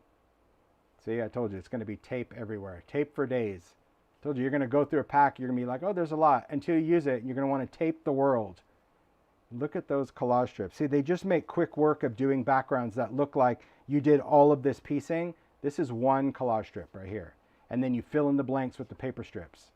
Absolutely brilliant. I love how that's like a little inclusion band on the back of that book. More tape. All right, let's open this up. So see how this is kind of tinted? Can you see it's yellow? So you can ink and stamp this twill ribbon. I also like how she kind of has it part of the covers. All right, we open it up. There you go. You can see, again, the signatures, but you don't have to use both signatures. You can if you want to. Oh, I also love how, look, she used file folders as well. Because you're tying all of that stuff through, here she's got the mini file folders that she did as a signature, and then we've got the book signatures, and then another file folder. That's very cool. There's a little flap, little tags in there, little clips, all the idea-ology ephemera, tiny attacher. That's a collage strip. It's really nice. Then we've got, oh, see, there's those little, the layers, those layer frames. Look at that. So beautiful. I love the frames, and that's just framing a collage strip, but it could be a collage strip, a found relative, and see how the postage stamps, it just looks like it's all meant to be, because, well, that's how we design it. We design it to really make it look like it just all lives together regardless of what year it was launched. There we've got that collage frame, there's the stamp tag, the cello tape, the postmark. Oh, so many cool elements. And look in here. So this is all collage paper. See, and you can do inks and paints and crayons. I love seeing those photos in there. And then you've got paper dolls. So you don't have to isolate it, but you certainly can. I love that. Love all the coloring. Little lace layers. Oh, that's hilarious. I love his arm around the bird. Look, pet bird. Getting ready to ride it. Then we've got a dragonfly. Great things take time. So many cool details. Look at that. Layers, collage paper. Look at the tape on that. So you can really start with a foundation of whether that's backdrops or collage paper, and then just build. Add layers, lace, threads, do your inclusions. I love all the little chewy bits out of that. Always be on the lookout for the presence of wonder. There's paper doll poses. Again, collage strips. And really, these little file folder signatures are cute, especially with this little pullout of just those little frames. Oh, look at that. Just look at that collage right there. So good. Oh my gosh. Beautiful. See that tape? It's like this harmonious thing. It doesn't matter how many things you stack. You put a piece of tape and you just exhale and you're like, ah, that's perfect. That's what it is. I love that. Love the stencil chip. See that little bit of the shine for the numbers. So good. Suzy, amazing. Amazing, amazing. And I know that when I'm going through, I'm just flying through the pages, but the live is just nuggets of inspiration that I can pick out in real time. But like I said, the makers really go through in detail. Many of them share the techniques of how things are done, so that's really important. All right, this next book, Marina created this one. I love how she took the car, because it took me a minute. I'm like, that's a cute little roadster, but I don't think it's ours. You got to look really close. You see where she cut the car right there? And then cut right there around the wheel well? And then she made it a convertible. Because that car is much longer. I'm like, what? So she just trimmed it, shrunk the car to where it would fit, and then put in one of those paper doll poses. So he's just driving that buggy. He's just going there. Going really slick. Isn't that slick? Because I was like, where did she get that cute little car? Like, it's a convertible, but that's what she did. She cut it, and then when you look close, I mean, the light has to be just right so you can see it. She did so good. Going to pick up his sweetheart. There you go. And I just love how just this whole thing works and opens, because this right here is where the ribbon is. So that's like her cover. So even the cover is kind of sculpted around that house. And so you open it, there's the rest of the house right there. That's kind of the background. See? Isn't that cool? Using the big house and the little house for perspective and put them together. I'm telling you, brilliant. And then we've got just loads of happy tape. I love that cello tape. And then you see all the postage stamps. There is the layers, photo studio, paper strips, stencil chips. There's our type tag, tape behind that. Then you open this. So it really kind of creates it just gives it a whole extra effect, because really it could be like that, but just adding that to the outside, you construct it. That's the beauty of the structure. Then we've got this great little pullout. And I love how, this was really all about perspective, where you can have things in the background, things in the foreground, and really tell a story with photos and different paper elements. I love how she included, like, there's a signature in here. So if you take a look, this is the signature, but she actually took the signature and then made a pocket. Isn't that cool? So the signature that would come in the book, instead of it being pages, seal up two ends, and then she's got this file folder. I'll take that out now. See that? That was the inclusion inside here. So your pages don't have to be pages. Your pages could be pockets. You just seal them up on the top and the bottom, and then those mini file folders, that just becomes a pullout. That is really, really clever.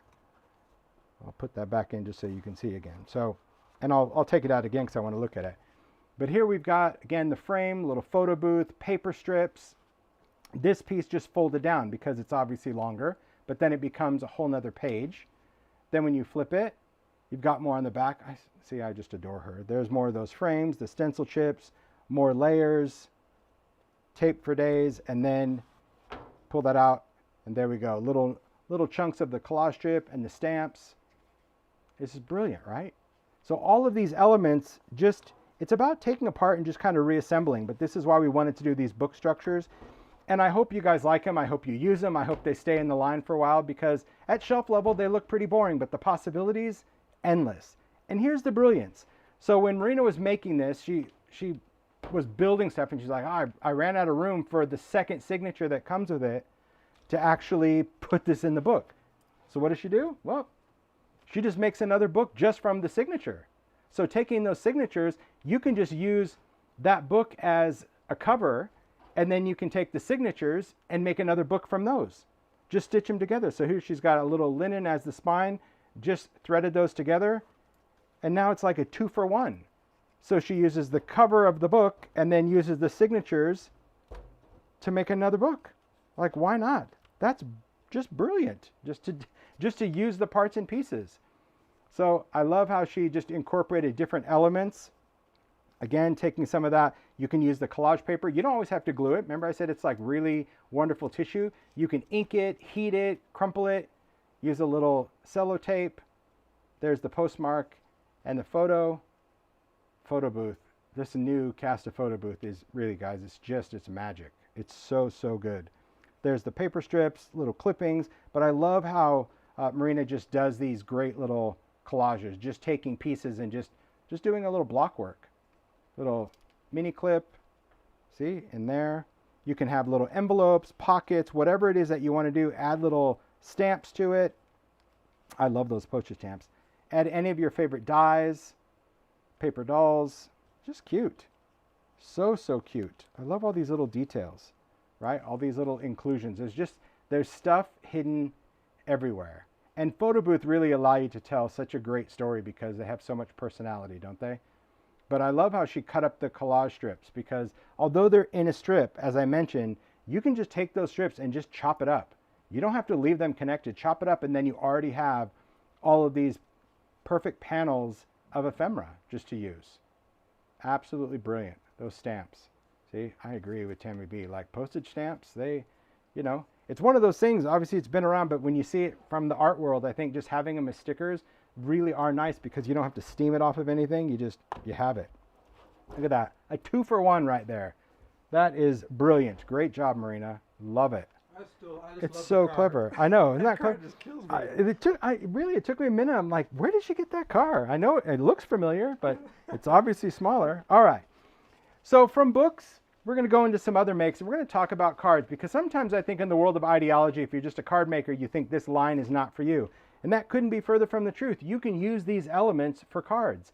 It's just about curating and picking the right elements for the look that you want. And Cheiron is our resident ideology card maker. So I'm so glad that every time she takes on the challenge, because we do limit her, like, make cards. Like, I want to see what you come up with. And she often makes a series using like the same ingredients, if you will.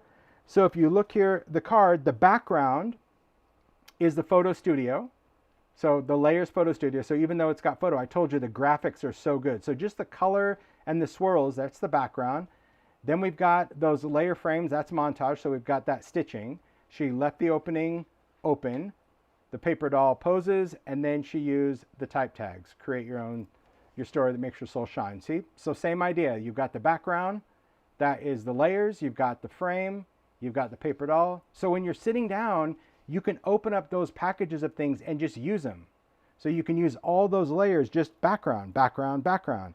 Add the frame or not, or switch the frames. Do a paper doll or not. Maybe you want to do a flower, a layers flower like Marina used on her book instead of paper dolls. You do what you want, but the idea of taking these elements and just building, especially in repetition, it's just stacking it up and it really does make great cards. So I always think it's important to represent the card maker because sometimes you just think, wow, these vignettes are great, the journals are great, but I just like to make cards. Well, cards are a great starting place. And then you know what? You make enough cards and you stitch them together and you have a book. And before you know it, from a book, you go into a box, and a box, you go into a vignette, and it goes from there. Trust me, it does. So great cards.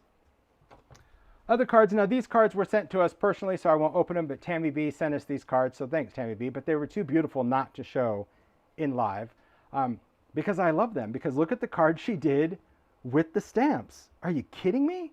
Come on.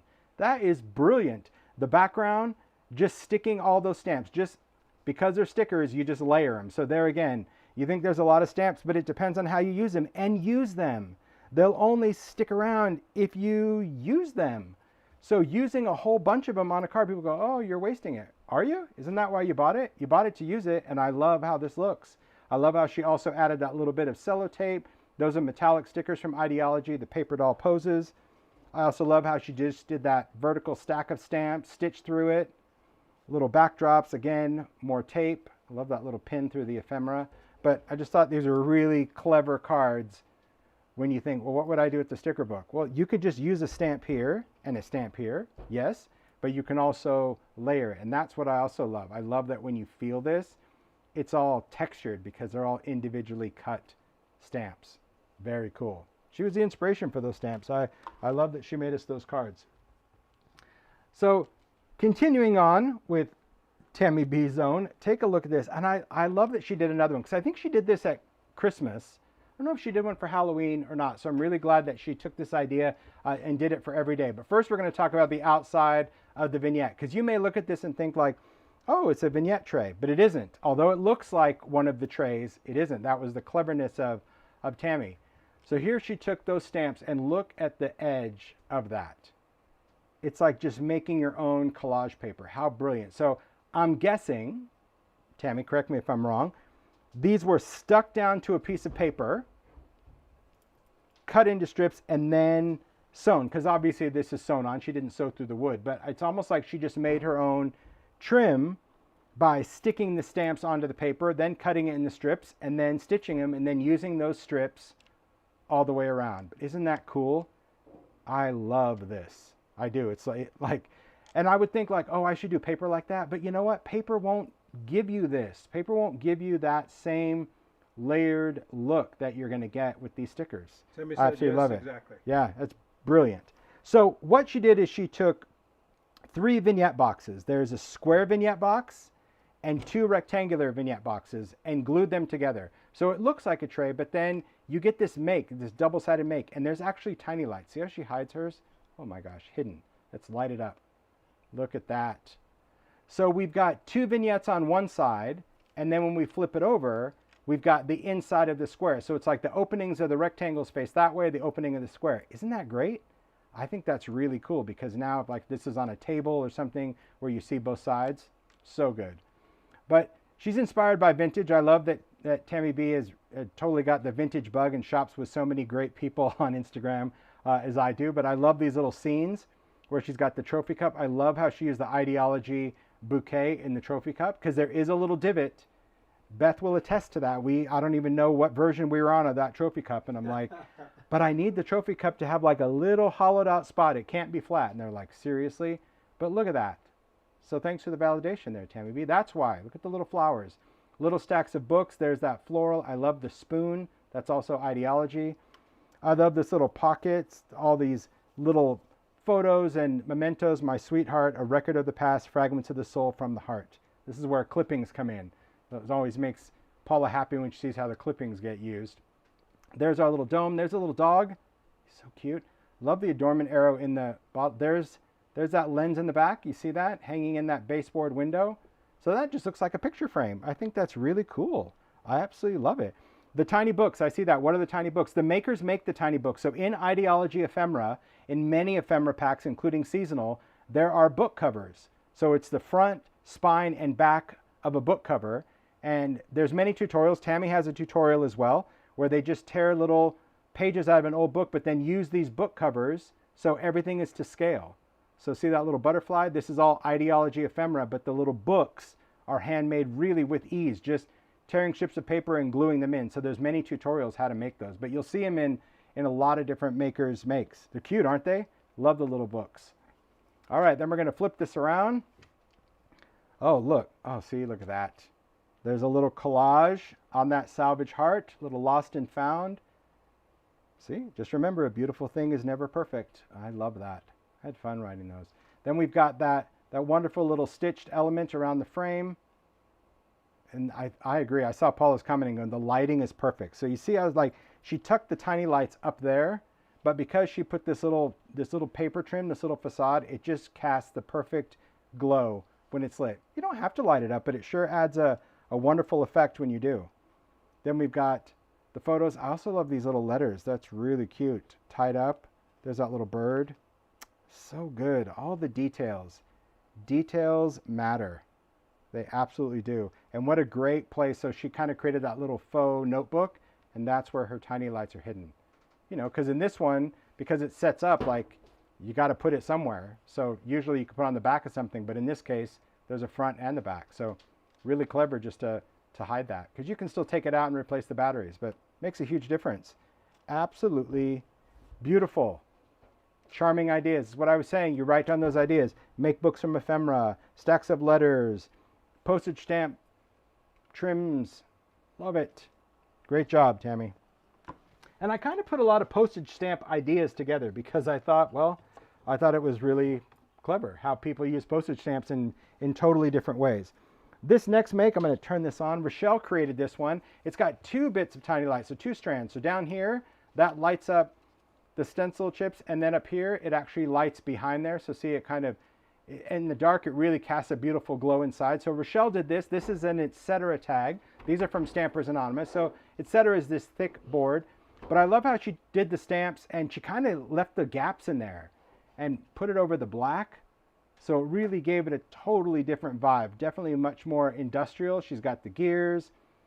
These are retired. I love these. Measurements. These are metal. They're so good. I use one in my make. I love them. See, just because they're retired, I tell the makers, make it. Yeah, you don't. It's not off limits because it's retired, because it did exist. So, and I love the figure stands, how she incorporated the old and the new. So we got the pointy finger, the trophy cup. There's a little prize ribbon, the little dog. I love all the different gears, right? The industrial gears, and so good. And this piece right here, this shield, this is also from Stampers Anonymous, one of the Etcetera. These are facades. So what's nice about that is, you know, because these are laser cut, it's more conducive for Stampers Anonymous to do it. And of course, the vignettes, because they're built, it's more conducive for ideology. So I love how the brands also play well together, knowing that they're creating something for the other brand to work with. But I love the paper doll. I love the optic lens right there. So good, Richele. And I love how many makers are really lighting this up. So these, I'm gonna kind of turn this. Let's see if I shut the light off. You can maybe see it. There we go. You can see how Richele, like, these are foundry waxed. So see how she kind of went from that brass to almost this molten metal. Very cool. And I love all the little screw heads on there. And then these are the trims. Such a fun make. So good. Another great use for stamps. Just a good background. You've seen them, so many different elements. Yeah, that little Ferris wheel, that's from the collage paper. Isn't that cool? That's in the new collage paper. Love it. Oh, I didn't shut those. I got it. All right, thanks.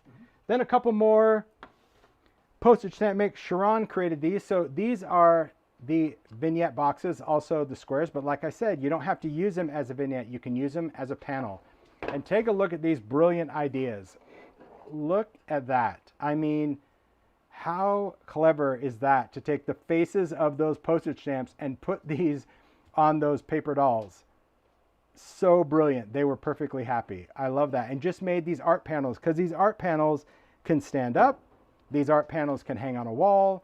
They can stack like little blocks because they're lightweight, and they're totally different effects. So I love how this is just so clever. And then she just used the postage stamps and created a collage background, used a paper trim, photo booth, the little sweetheart adornment, and did a little salvage heart. But very, very clever when you think, well, what am I going to do with stamps? Well, those last few makes are going to show you what to do with stamps. Their backgrounds, their tiles, their panels, their faces, their trims, their accents. They're just, you know, I don't think I'd ever see the day where I'm like so excited about a sticker book, but here we are. And I think it makes sense because the art on that, I mean, you just can't beat the art of postage stamps and all of that. Really, really brilliant. Like, it's so clever, so fun. Love it. Good fun, isn't it? It's awesome. All right. Those postage stamp people really make me laugh. Well, I know, it's really a clever idea.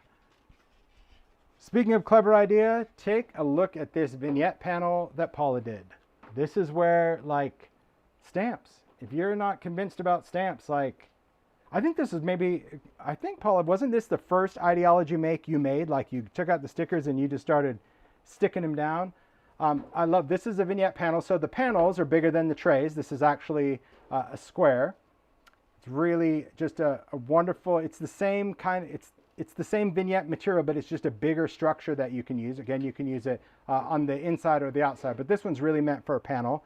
I absolutely love how, you know, when it comes to working with this, how she just took those and just started creating that palette.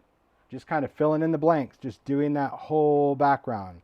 Absolutely beautiful colors. Once you create the background, then you just make your little scene. So here she took one of the ideology. We've got these wood, I think these are the wood rulers. Yep, looks like. Oh, but it's stacked. It's clever. We love these. We use these at Create as well, but these have been retired. I love how she just created that little ledge. Then she's got one of the baseboard junk drawer. I know she has a newfound love for this. It's such a great SKU, this baseboard junk drawer, because it's all these little elements that are chipboard. Then she's got the salvage heart. Look at how she just did that beautiful gold finish on it. These are paper doll portraits. So this is another paper doll SKU that we have that's much bigger. I love how she did Lucky with that little figure stand. And then she's got that stamp tag, create your story, do what makes your soul shine. And then I love how she used that transparency and then has that gold behind it. See how that gold just shines like a beautiful halo? I love that. What? I mean, see when the light catches it? Just brilliant detail.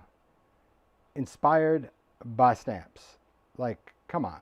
That's just so much to see. Told you that notepad, just like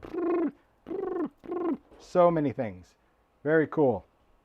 I love that. So we're going to get into panels because I do like panels. Panels are are really, they're fun. It's just it's a nice big art piece. This is another one that Paula made, just to show like the difference. Like, same maker. You're starting with, it's almost like a canvas, but unlike a canvas, it's not going to dip in because it's all done out of wood, so it really gives a nice foundation.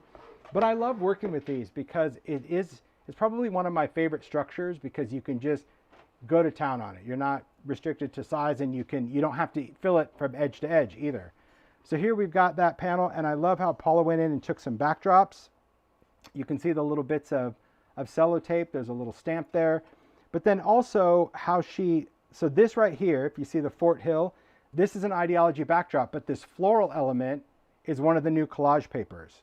So do you see what I mean? That when you use distressed collage medium, it's just seamless. It looks like it's printed, but that's why it goes over that page and that page, because you put it over the top of it. And it just, when you use it right, when you use collage medium right, it makes that white paper completely translucent as if it's printed on there. And I love how she has that little bit there. A little bit of splatter paint, a little splattering of the white, more sellotape and some stamps. And then we've got that perspective, that little house. I love how she uses little paper dolls. And then we've got that stencil chip with a little bit of tape on it as well.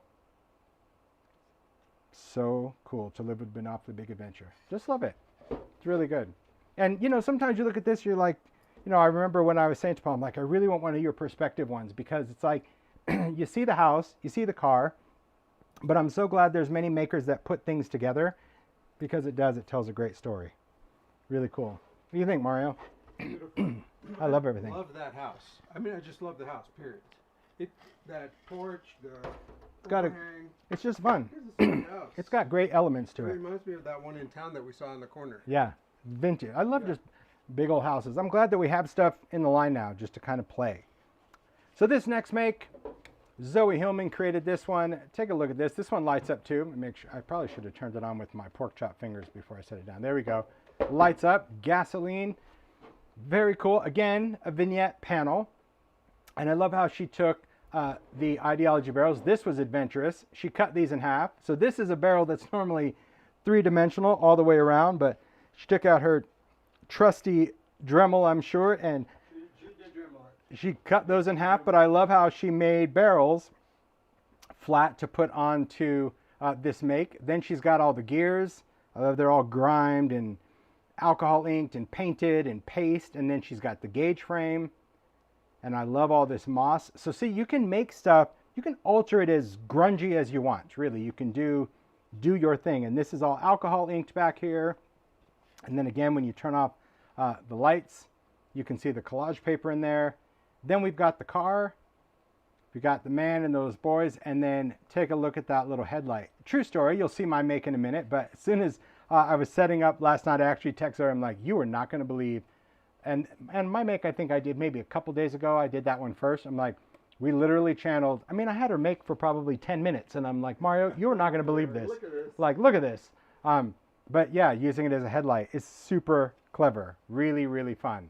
But I love that because ideology is about telling a story.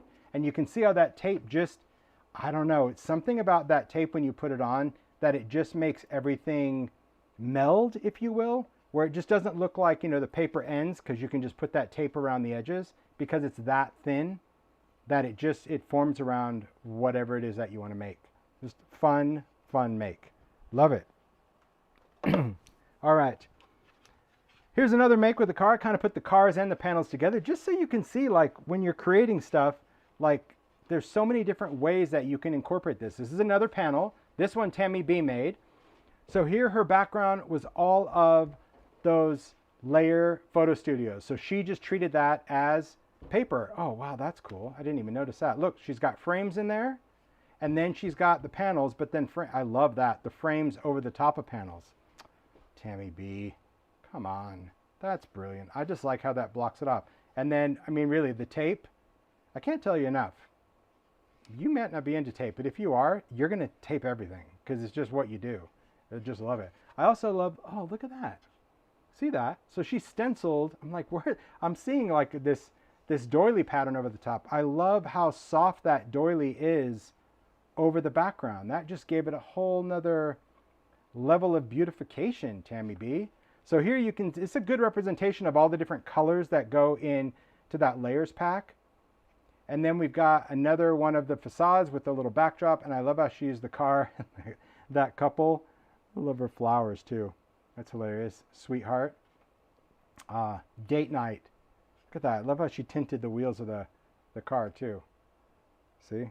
Life itself is the most wonderful fairy tale. Isn't that great? So when you see the car, that's what I also like about this. It doesn't always have to be just, you know, something specific about, you know, a mechanic or grungy. It could also be just putting it in with people. I love that. Yeah, the frames on that. So good. Beautiful, Tami B. So fun. Gosh. I'm telling you, that the tape, ideas. I see that tape now everywhere. The tape is life. I love That's the it. tape. So this is my make. This is the sneak peek. So here's what's really interesting. Everybody does what they do, and I love that about makers. I always say, makers, you do you. One of the things for me is when we do ideology, I was so particular about the finishes of our metals all the time. You can ask anyone at Advantis. I am very particular in how things are finished, because before I designed products, I remember when I would get metal embellishments, they would be shiny brass or shiny silver, and you always had to do something to them. Now, you've seen that many of the makers do stuff to their metals. That's why we have stuff, you alcohol ink or paste or whatever. But I'm a bit of a purist when it comes to a lot of metals, I'm not gonna lie, because it doesn't matter that these are all different SKUs. They work so well together. I didn't do anything to these, but take it out of the package and glue it on, because I love that gunmetal finish. So this is a panel that I did, again, just using backdrops. I pieced it together with little bits of tape, totally inspired by thread. I say it to Paula all the time, so she's probably laughing as she sees this. She did make, I think this was years ago at a trade show, with string, with thread around it, and I've always loved it. And I know last year she did make them like, make something with the string. Well, this year there was nothing made with the string, so guess who made something with the string? Inspired by Paula. I did. What is a string for? I don't know, but I like it. It's like maybe a journey, or I just think it's really cool. But then, yes, I did tiny lights. So for tiny lights, I put the whole section behind the car because I like the whole glow about it. And then, of course, yes, I left one for a headlight. Make this journey your own, because I love mixing old and new. So I know we have great new stamp tags, but I love the word plaques. And then I just used a bunch of those larger screw heads, just kind of random, and of course use the tape as well. But one thing I wanted to point out was the need for these frames, because this was another reason why I like the frames. As I mentioned, we've done frames that are called baseboard frames. They're not the same art, but the idea is that we did frames, but they're chipboard, and so you are kind of stuck with how they go on. Either they go on a book, or you know, they become covers. But I really wanted them out of layers because I wanted the flexibility of that frame. So I wanted to be able to like have things kind of weave in and out of it, where it just becomes a layer, it becomes an element. So to adhere this, I just use one of the strips from the facades. You can use anything, you can use foam tape, but then I just kind of built it up and stacked it up over here. So keep that in mind when it comes to what a substrate is. If it's made out of paper, give it that flex. It's totally fine that it can go around, it can mold, because when you look at it, it doesn't look warped. Yeah, if you look here, you'd be like, what in the world? But straight on, it just gives you a whole different perspective when it comes to working through it. And to me, I just love that. Do you work straight through or set your mix aside and come back? Oh, I go from start to finish, Cheryl. Like sometimes it'll change from what I did, but most of the time I just do a background, work on assembling the gears, and then kind of put it all together at the end. So, you know, most of the time I don't walk away because I'll probably forget to come back. That's my problem. And then I just did a little stencil chip. But yeah, it's fun. I had a really good time creating it. But I loved, you know, when I saw Zoe's, it just made me laugh. But it's similar but different. That's the whole idea of ideology. It allows you to do your own thing.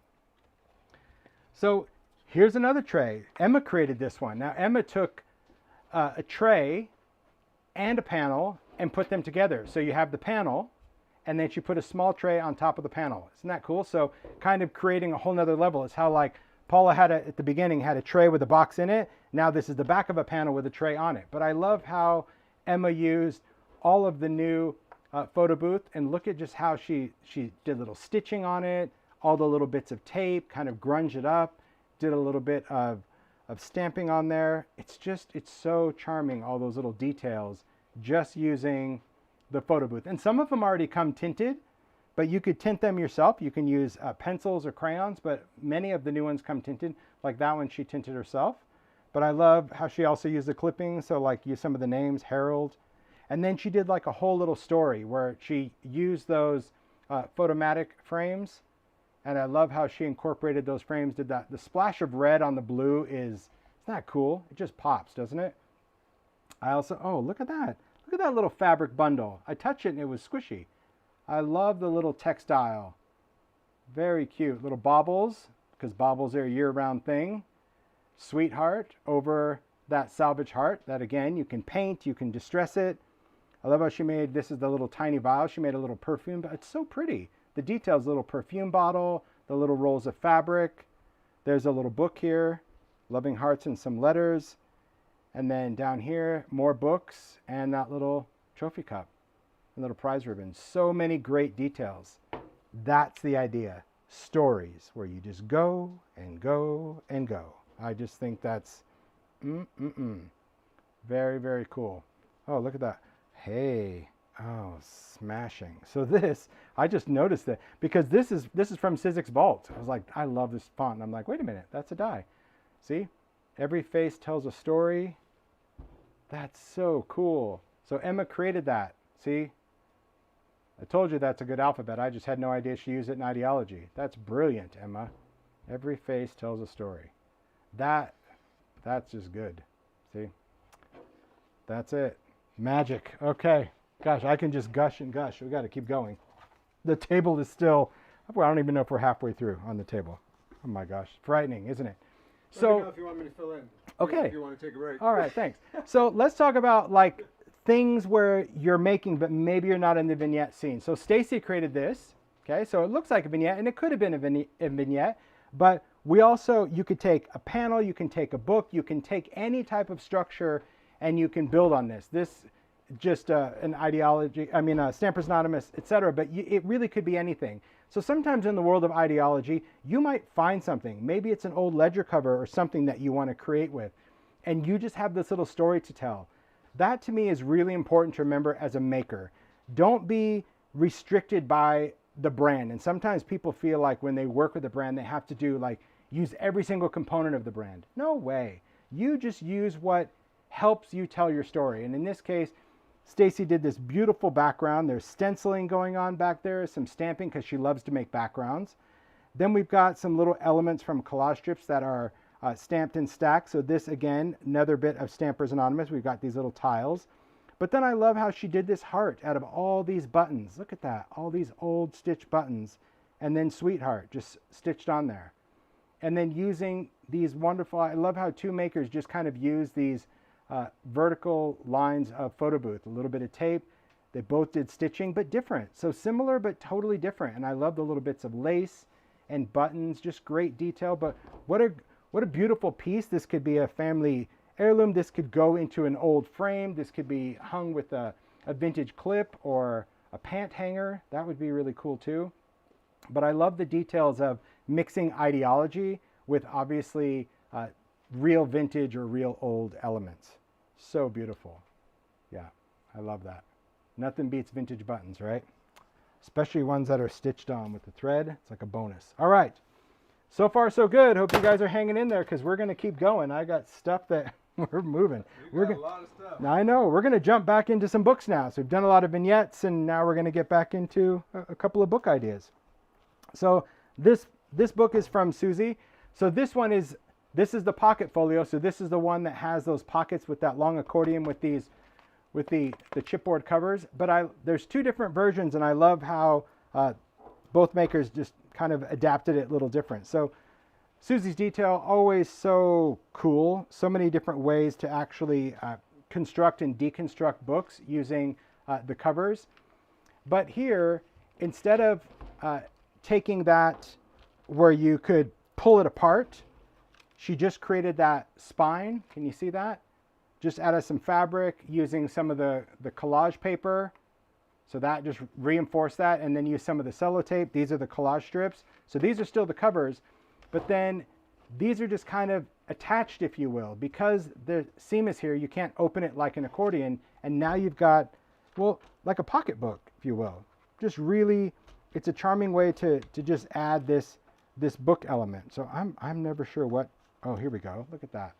So here we've got, that's a backdrop. So those big photos, I'm not sure which volume that is. That might be volume 3, maybe. Here we've got paper dolls. I love how she's got these tags that come out. So she just essentially used that die cut from those as the pocket. And then these tags, this is a little frame that also has a tag. See, there's so many push and pull and just little bits of tape everywhere. Because you can still snap this tape apart or trim this tape if you want to. There's more of those stencil chips, and then they just goes into that. Then our next page, there we go, another pocket. I love a little bit of ball chain. See, tags, so fun. See, I love the face of that with the Ferris wheel. That's hilarious. That's really good. But this is, again, using collage paper, some of the black texture paste. I love the distressed black texture paste. And see, again, cutting those. See? She did that too, just like Marina. Just like, I'm gonna chop this car. Look at that. That's a great little tag with that tape. Just using, this is just that photo studio, just using that as a tag and putting that behind the car. I'd really like these little shaped pockets. There's the other half of the car. Good. The little faces, little frames. I like the guy sitting on the house. And look, there's some sparkle paste. So I don't know if you guys can see that there's like little shimmer. So that is the distress sparkle paste that we did at Christmas. It just has like just little bits of it's just enough to add a sparkle. See, you don't really notice that it's even glittery because it doesn't. It has that sparkle. It's when the light's catching it. But look at these little elements. So see, let me try to get it, hit the light just right. Oh, there we go. See our little face sparkles? It's charming. This is so fun. See, I could get lost for days just making a book. I probably need like the never-ending book because when someone asks, like, do you stop and walk away? If I was making a book, probably. I would need to, you know, really compartmentalize, like do the structure, do the tags, do the pockets, do the reveals, and then just go back and tape it all. I love this. Oh, see, another little book. See, if you're a bookmaker, I think you just live in the world of books. Look how she did that book out of the tape. So clever, Suzy. So these are all of those frames, those layer frames, but then she did the little binding out of that sellotape. See that? That's brilliant. This little book right there. So she used the fronts and the backs. Love it. Wow, so good. See, great little details. Fabulous. Wow, wow, wow. There's a little pocket back there. And look at all these little, I talked about this before, that little sewing where she sews through these little nests. This little stitchy nest. That's grunge goodness right there. There's a little lens, little heart. See, it's got some sparkle on that too. Magic. Collage strips. So good, Suzy. Wow. See? So remember that one. So that one was kind of making pages out of, I'll just say the zigzag, kind of cutting off the flaps. Then this book, Paula created this book. So we've got that same structure. So you've got those chipboard covers, the accordion. I love how she did the collage strips on the background. That's going to be your covers. And then a little bit of tape. There's the frame. Love the little stamp.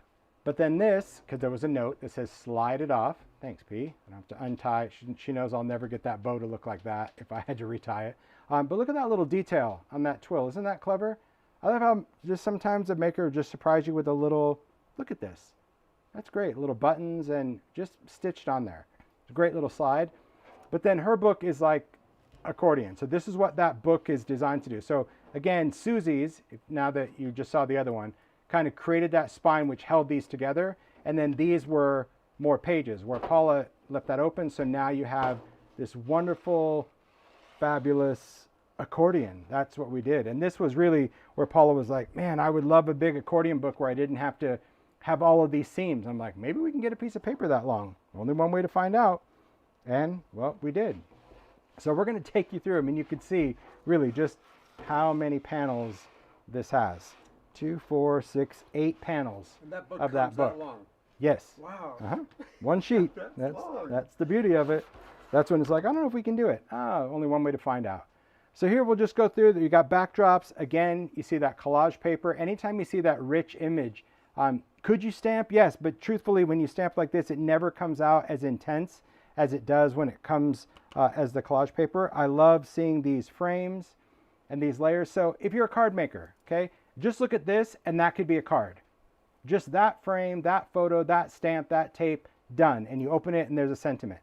So this is what I was saying, that sometimes just take a look at the inspiration, screenshot, do whatever, but that could be a card, a vintage card that could be like happy birthday. So, I mean, really, the ideas, the inspiration is everywhere. It's just a matter of open your mind to it. So here, this is where you get that flap. So she just took that flap and kind of stitched it up there. It's a great way to kind of secure that as a little pocket. So she stitched one end, and then we've got all these little inclusions that come out of the pocket. Because remember, in addition to the accordion, this pocket folds up and down. You can cut them off, but you can also turn them into little pockets. So little tags, idea-ology transparency. See that printed one? That's beautiful. Little Alice in Wonderland. Some tags. So fun. And then just look at the background. See, I can't stress enough how important these big collage strips are, because it's done. It's 2 strips of paper and you are finished. You add your sewing, add your tape, but it looks like you went in and kind of pieced everything together, but you didn't have to, because we did that. So that's the best of the collage. Then we've got another little frame story. So again, repetition in the idea, the card, the frame, and then we've got another pocket. This is really supposed to open like an accordion, not a book, Holtz. So there you go, another pocket. See? How fun. I love these transparencies. Look how great those are in the frame. Charming indeed. And the little stitching. If you haven't cracked out your sewing machine, what are you waiting for? Just get on there and step on it. That's what I do. I like it. It's just fun. Yeah, because you just get all this good stuff. This is where you really can just like sew like the wind. You just kind of go for it. Just do what you want to do. All right. It's another little section. Beautiful. See, I love the contrast of that with the black too. Little girl in blue. See? Little transparencies. All those transparent layers. All that stuff, again, that we even did last year. Seeing it come back, that to me is that's where the magic is. Is remembering like, oh yeah, I got these last year. I got these last year. Oh, look, I can use that with this year's stuff. That's what it's about. It's using last year's stuff, the year before, the stuff that you've been collecting, and just use it. Because when you use it, you can replace it. You can replenish it with new and exciting things. Love that. Love the frame of that tape. See, the transparencies, it's nice to have shine on shine. Great little back, how that flips out. Isn't that beautiful? Because that's part of the book as well, because it's all part of that cover. Really, really great. Great make. So 2 different approaches to that book structure, you know, having that. Oh, the slide. Yes, I'm telling you. I'll never get it tied. I'm telling you, slide for the win. No, she told me, she's like, this slides off. I'm like, that's my kind of closure. I will never Look at touch that. I just love that. Isn't that great? Beautiful. All right. Okay. Next up, so Cheiron, and I don't know if this was intentional, but I just did it. So I took the liberty of it, so I hope she doesn't get mad about it. But she made these collage pieces. Normally she makes cards. And she's like, I just like them as is. And I went out and bought frames for them because I think they are works of art. So these are just 5x7 pieces of paper. So she sent it as just pieces of paper. They weren't cards, they were nothing. But I absolutely loved them. And here you can just see that she took backdrops, the postage stamps, ephemera, there's collage paper. She's using clippings. She splashed on some ink. She did that and then just did all that swirly whirly sewing. You can see that it's just sewn in a corner, and I loved it because this is sometimes where you just want to play with ideology. You don't want to make anything. You don't want to think about a book. You don't want the pressure of all the pages. You're not really a card maker. You just want to play with the stuff. And how magical is this? Throwing on your inks, your pencils, and all that like whimsical stitching. These are just collage strips torn up. It's just torn and glued, but then these photos, that's the collage paper where she just used collage medium so they become translucent. Little postage stamps, little paper trim. So all of the stuff is actually used on this, just done in a unique way. So you see this big butterfly, you're like, oh, that's a big stamp. Nope, stamp's not that big, not that dark. So I love that she used the collage paper, then went in and did color. Again, all the collage. And I just thought putting it in frames, like, to me, like they were works of art. So I'm going to send them back to her frame. So I hope she's not like, what did you do? Well, they're framed now, but there you go. But they're cool. And I just thought really nice in the frame. it was really a smart way of just taking those elements, because sometimes we are overwhelmed with ideology. I admit, I mean, really, sometimes after the live, it's like a curse. You're inspired by the live, but at the same time, you're overwhelmed and you're like, I don't even know where to start. Well, just start with something, because if you sit there waiting to start, you'll get nowhere, okay? But by sitting down and just playing and not having an outcome, it's just magic. And then when you see it, you just think like, wow, I made that. It's cool. Love it. All right. Now we can get on to some smaller things, because there are some smaller things that we can take ideology in a different way. And this is where we talk about the card files and the vignettes. So Marina made this first one. There's two of them I'm going to show you. And they have a different aesthetic. The concept is the same, but they have a totally different aesthetic on how they are made. And the beauty of this, I'm going to try to flip this over without trashing it. So this is the vignette. You can see the vignette already has those little divides in there, and these are built in. So unlike the drawer where you can take them out, these are glued in. It also comes with that hardware already. You can remove it. It's got little screws, so you can do your painting and distressing and all of that. This is really designed where you can take those cards and they're already cut to size. Does that mean you have to use them? No, you can cut paper.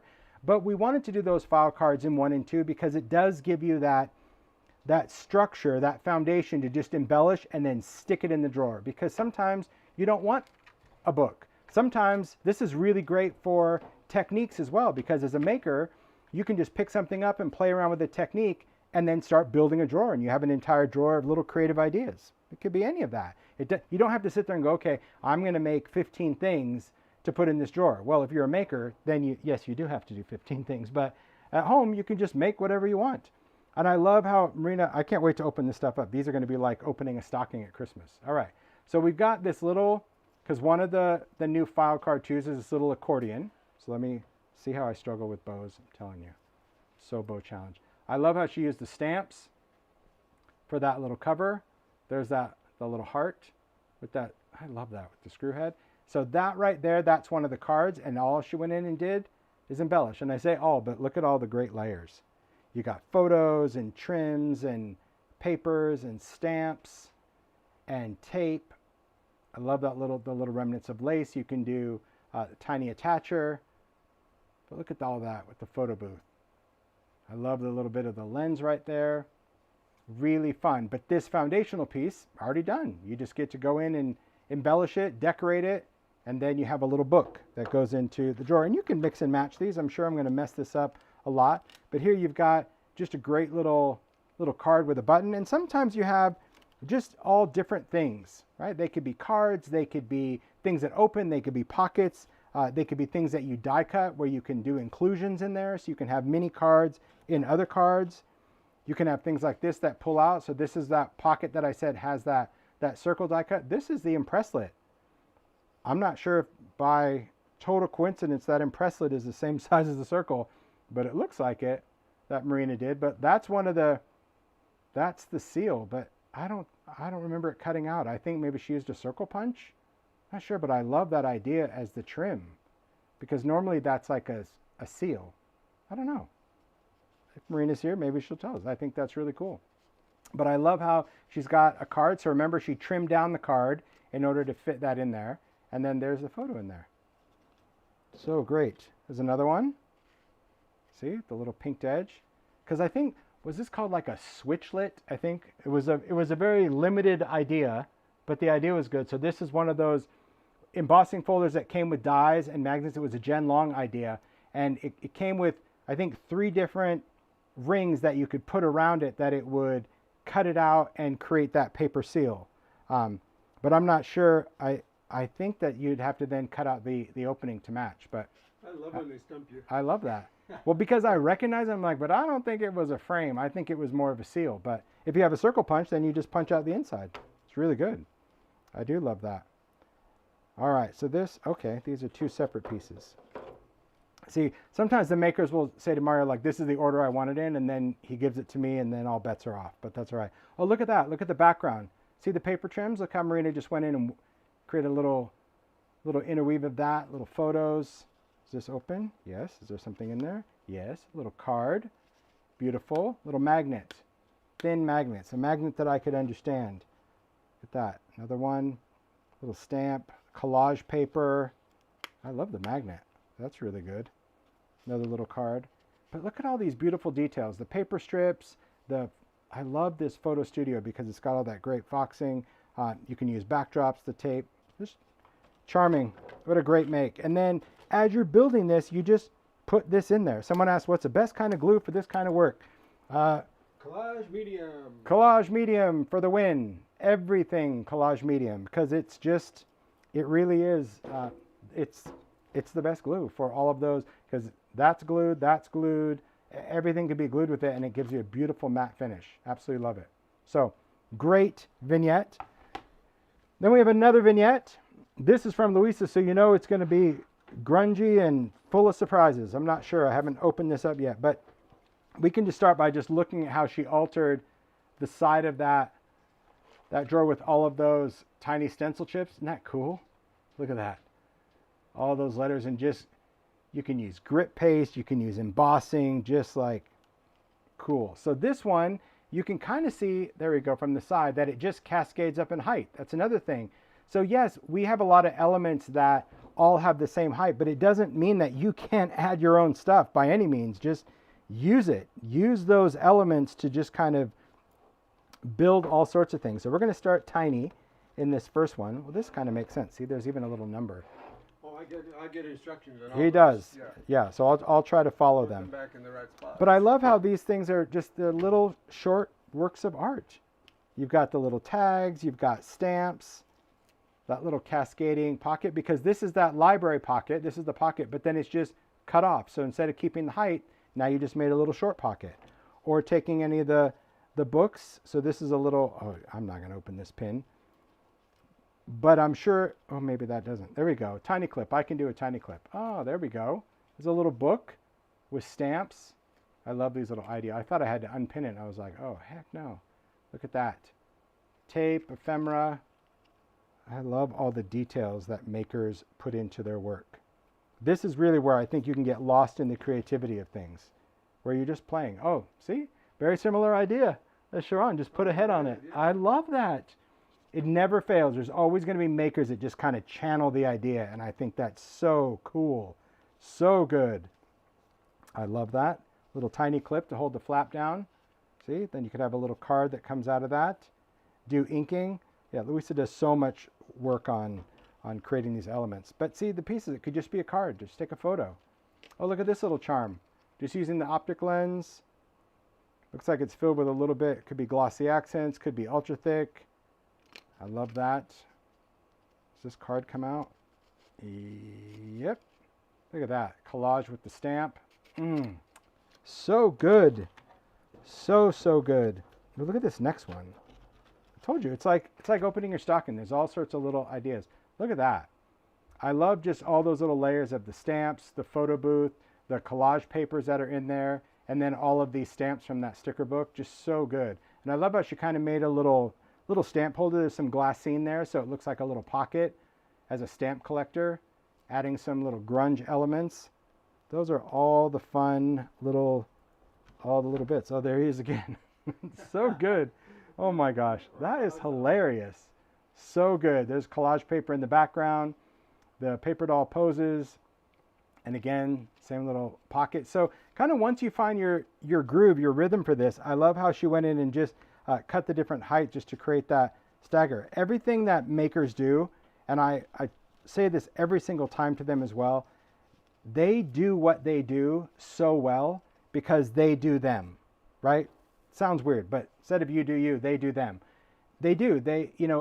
It's great to be inspired by everything that you see from makers, but I also love that the makers always show up with the confidence of doing what they do in their style, because that's what we need. We need to see Marina's version of something, or Luisa's, or Marlies, or Suzy, or Paula. I mean, the whole thing, because it's all the same components, but everybody's going to have a different idea, a different spin of what they see that product doing or achieving. And I think that's what's really special about ideology, is it could be totally customized. I just think that's so great, to a creative style like this. You know, she kept that open, and then she just cut that to match.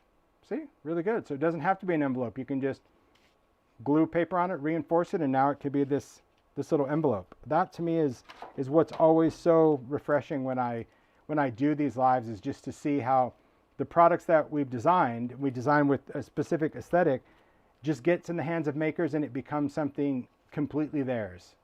And that's the magic of ideology. Look at that. Isn't that good? So good. Oh, this is a little shakety shake. Look at this. Maybe that last one was too, but see, there's some little beads in there. Cool. Little bubble in there too. Very cool. I love that. Great job, Luisa. So again, you've got those file cards that give you a foundation, but then how you see that, and you can go back. I mean, we've had makers do these for themes, for Halloween, for Christmas, for all that, but it gives you that foundation. You don't have to put the stuff in a box. You could put these together and make a mini book, or use them like you saw in junk journals as inclusions.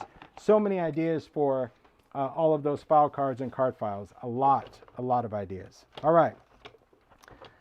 So next we're going to talk about file folders. And file folders, I mean, you've seen them use a couple of different ways, but we had a couple makers that actually made journals with them. I love that. Well, we're pretty close. Not too bad. So this one, Marlies did this one, and this is a book, but it's made from file folders. So just want to be really clear from a foundational piece that you can take the file folders. I mean, you can't really recognize them much, but they're there, and you can create your own spine. You can do fabric, you can do whatever you want and make a book. You can also use them as inclusions. The file folders are sized to work with those other structures, so you could put them into all of the folios, but you can also just use them to create a book. So I love how she created this front panel. She's got these paper dolls. She did give me a little instruction that I'm supposed to take these, grab by the tag. Oh, I see what you mean. There's like a mechanism. I can feel it in there. Look at that little reveal from the cover. Isn't that cool? So it moves both at the same time. So this one doesn't come out. See, like, that's very cool. I love paper mechanics. So there you can see that little reveal where those tags pop out of the cover. That's very cool. Attitude is everything. This is like, yeah, you'll see. This is like it's just full of stuff. I can tell. Woo! Pop-up pandemonium. Look at this. This is like that little thing, right? Look at that. That's wild. What is this wizardry? Look at that. That's cool. So there's a little pop-up in there. Oh, there's stuff. It's like one of those exploding boxes with stuff coming out. Look at that. That's very cool. And again, we've got the folders as the foundation. But here you can see the photos, the stamps, the tape, the frames. But there's your base as the file folders. Oh, this has another pop-up. Look at that. Wow. All these, this reminds me of like, oh, I'm going to age myself. I was going to say Cubert, but people probably don't remember that video game. But yeah, just like bouncing up those cubes. I love the cube. Look at that. It's like little photo cubes, those blocks. But look at all the detail. Again, just the photos, the layers. We've got the numbers, but the mechanics are so cool in this. Just from file folders and the little paper mechanics. But you got the collage strips in the back, the frames, but see how it's just so harmonious going across. Absolutely love it. You got the little coin there. That's just fun.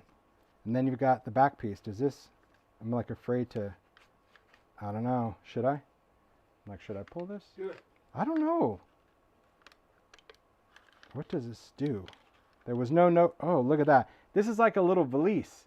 So it's like you're opening up a little suitcase and look in there. There's all sorts of loose stamps. That is cool. See that?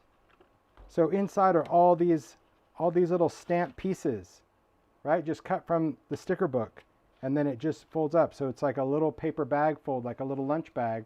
But you just pull that out and it's like you're opening up a little. That is very cool. His little valise.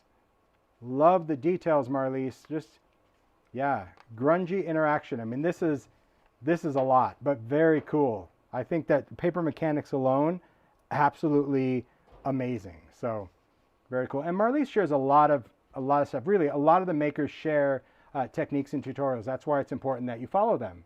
You really do, because you never know what you know, some post on Instagram, some do blogs, some do YouTube only, some don't do YouTube. So it's really, and some don't do anything because they're not required to. But I think it's important to check it out if you have some interest.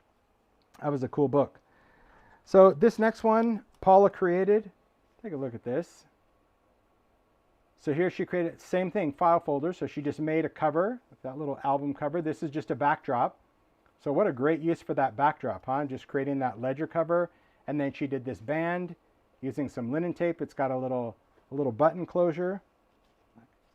There we go, little layers. And now when you open this, so same thing. So it's a book. So it's really just, if you think about it, I'll take this.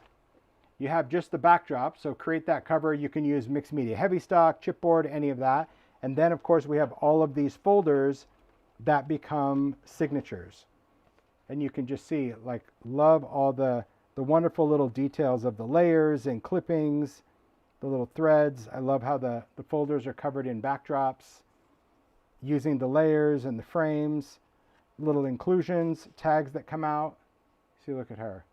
This is a relative of Paula's. I'm sure she'll be in here. She'll say who this is. I don't remember who it was. Great grandmother? Maybe her grandmother? Not sure. Beautiful. Look at that. I love the flag on the car. So cute. See, little field notes. And then we've got, oh, so that's just a little pocket. That's really cool. So see how she just took the folder and then just sealed the bottom? That's what made that pocket for that one to come out. Very cool. There we've got Paula's this folder. mother. Oh, that's Paula's mother. Oh, that's right, because she's not actually driving the car. She's a child. There we go.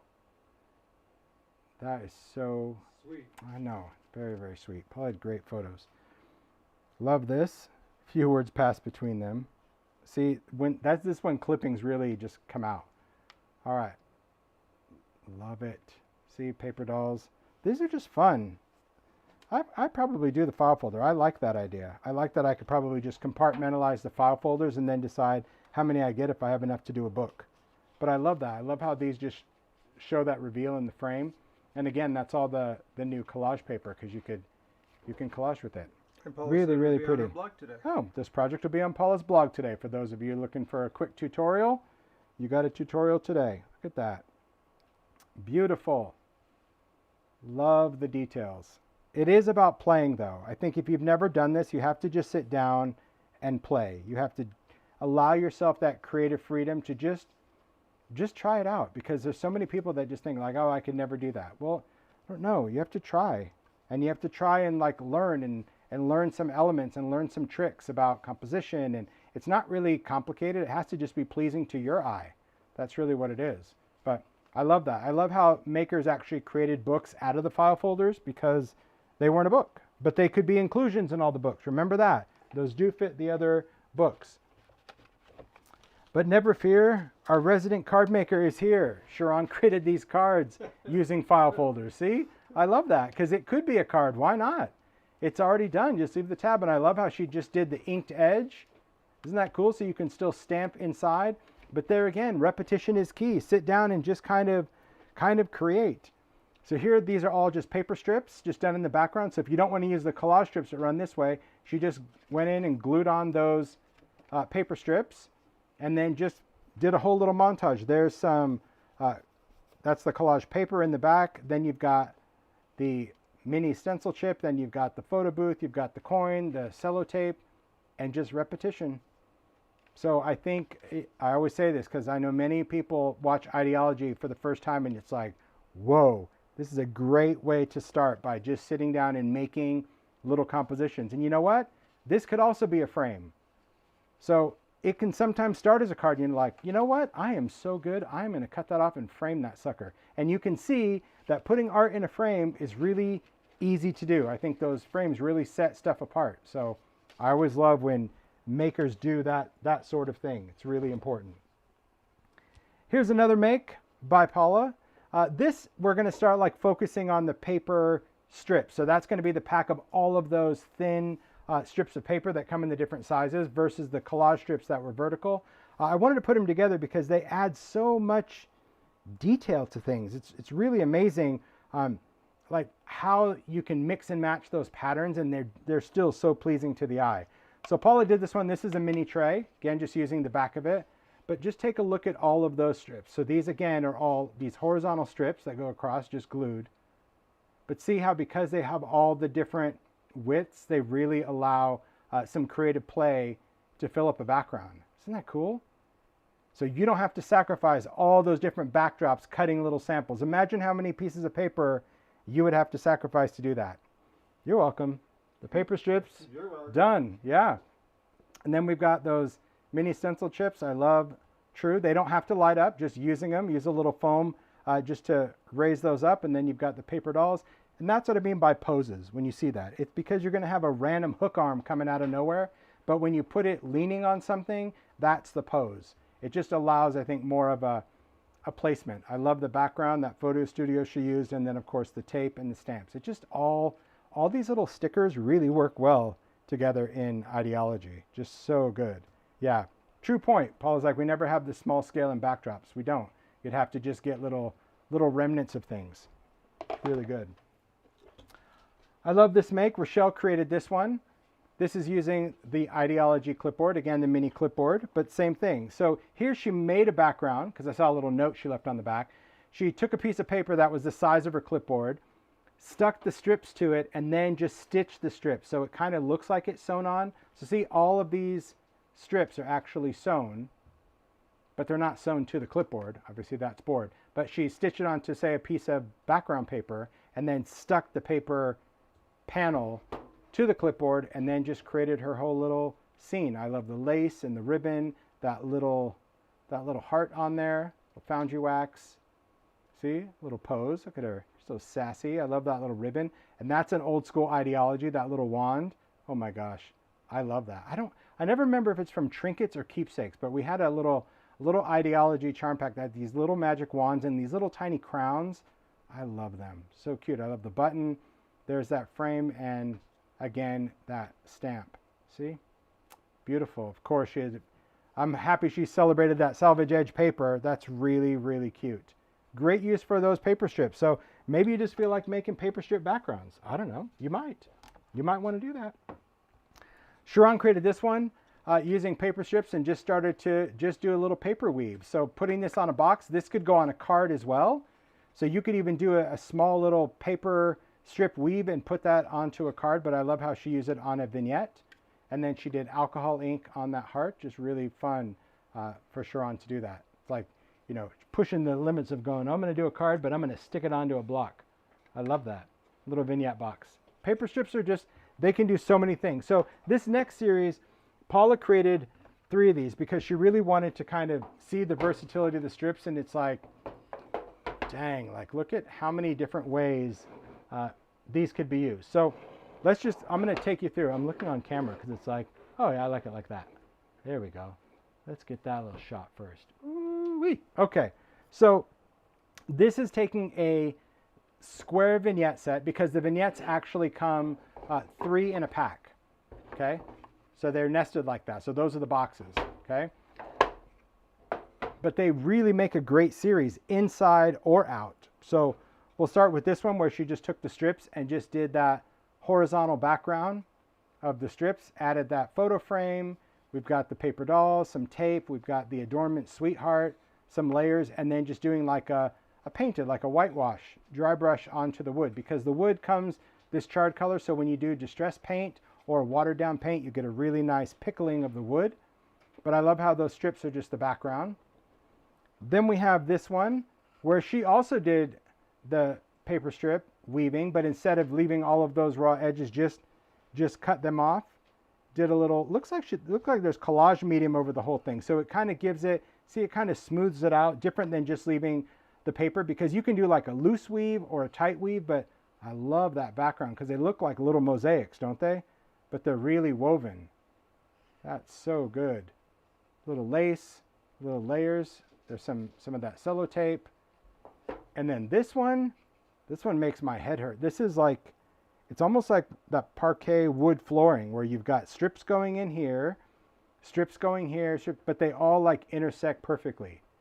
Probably something to do with quilting and fabric too, with all those great lines. But see how like that's at an angle, then those come in, then those come in, but it just squares up so nicely.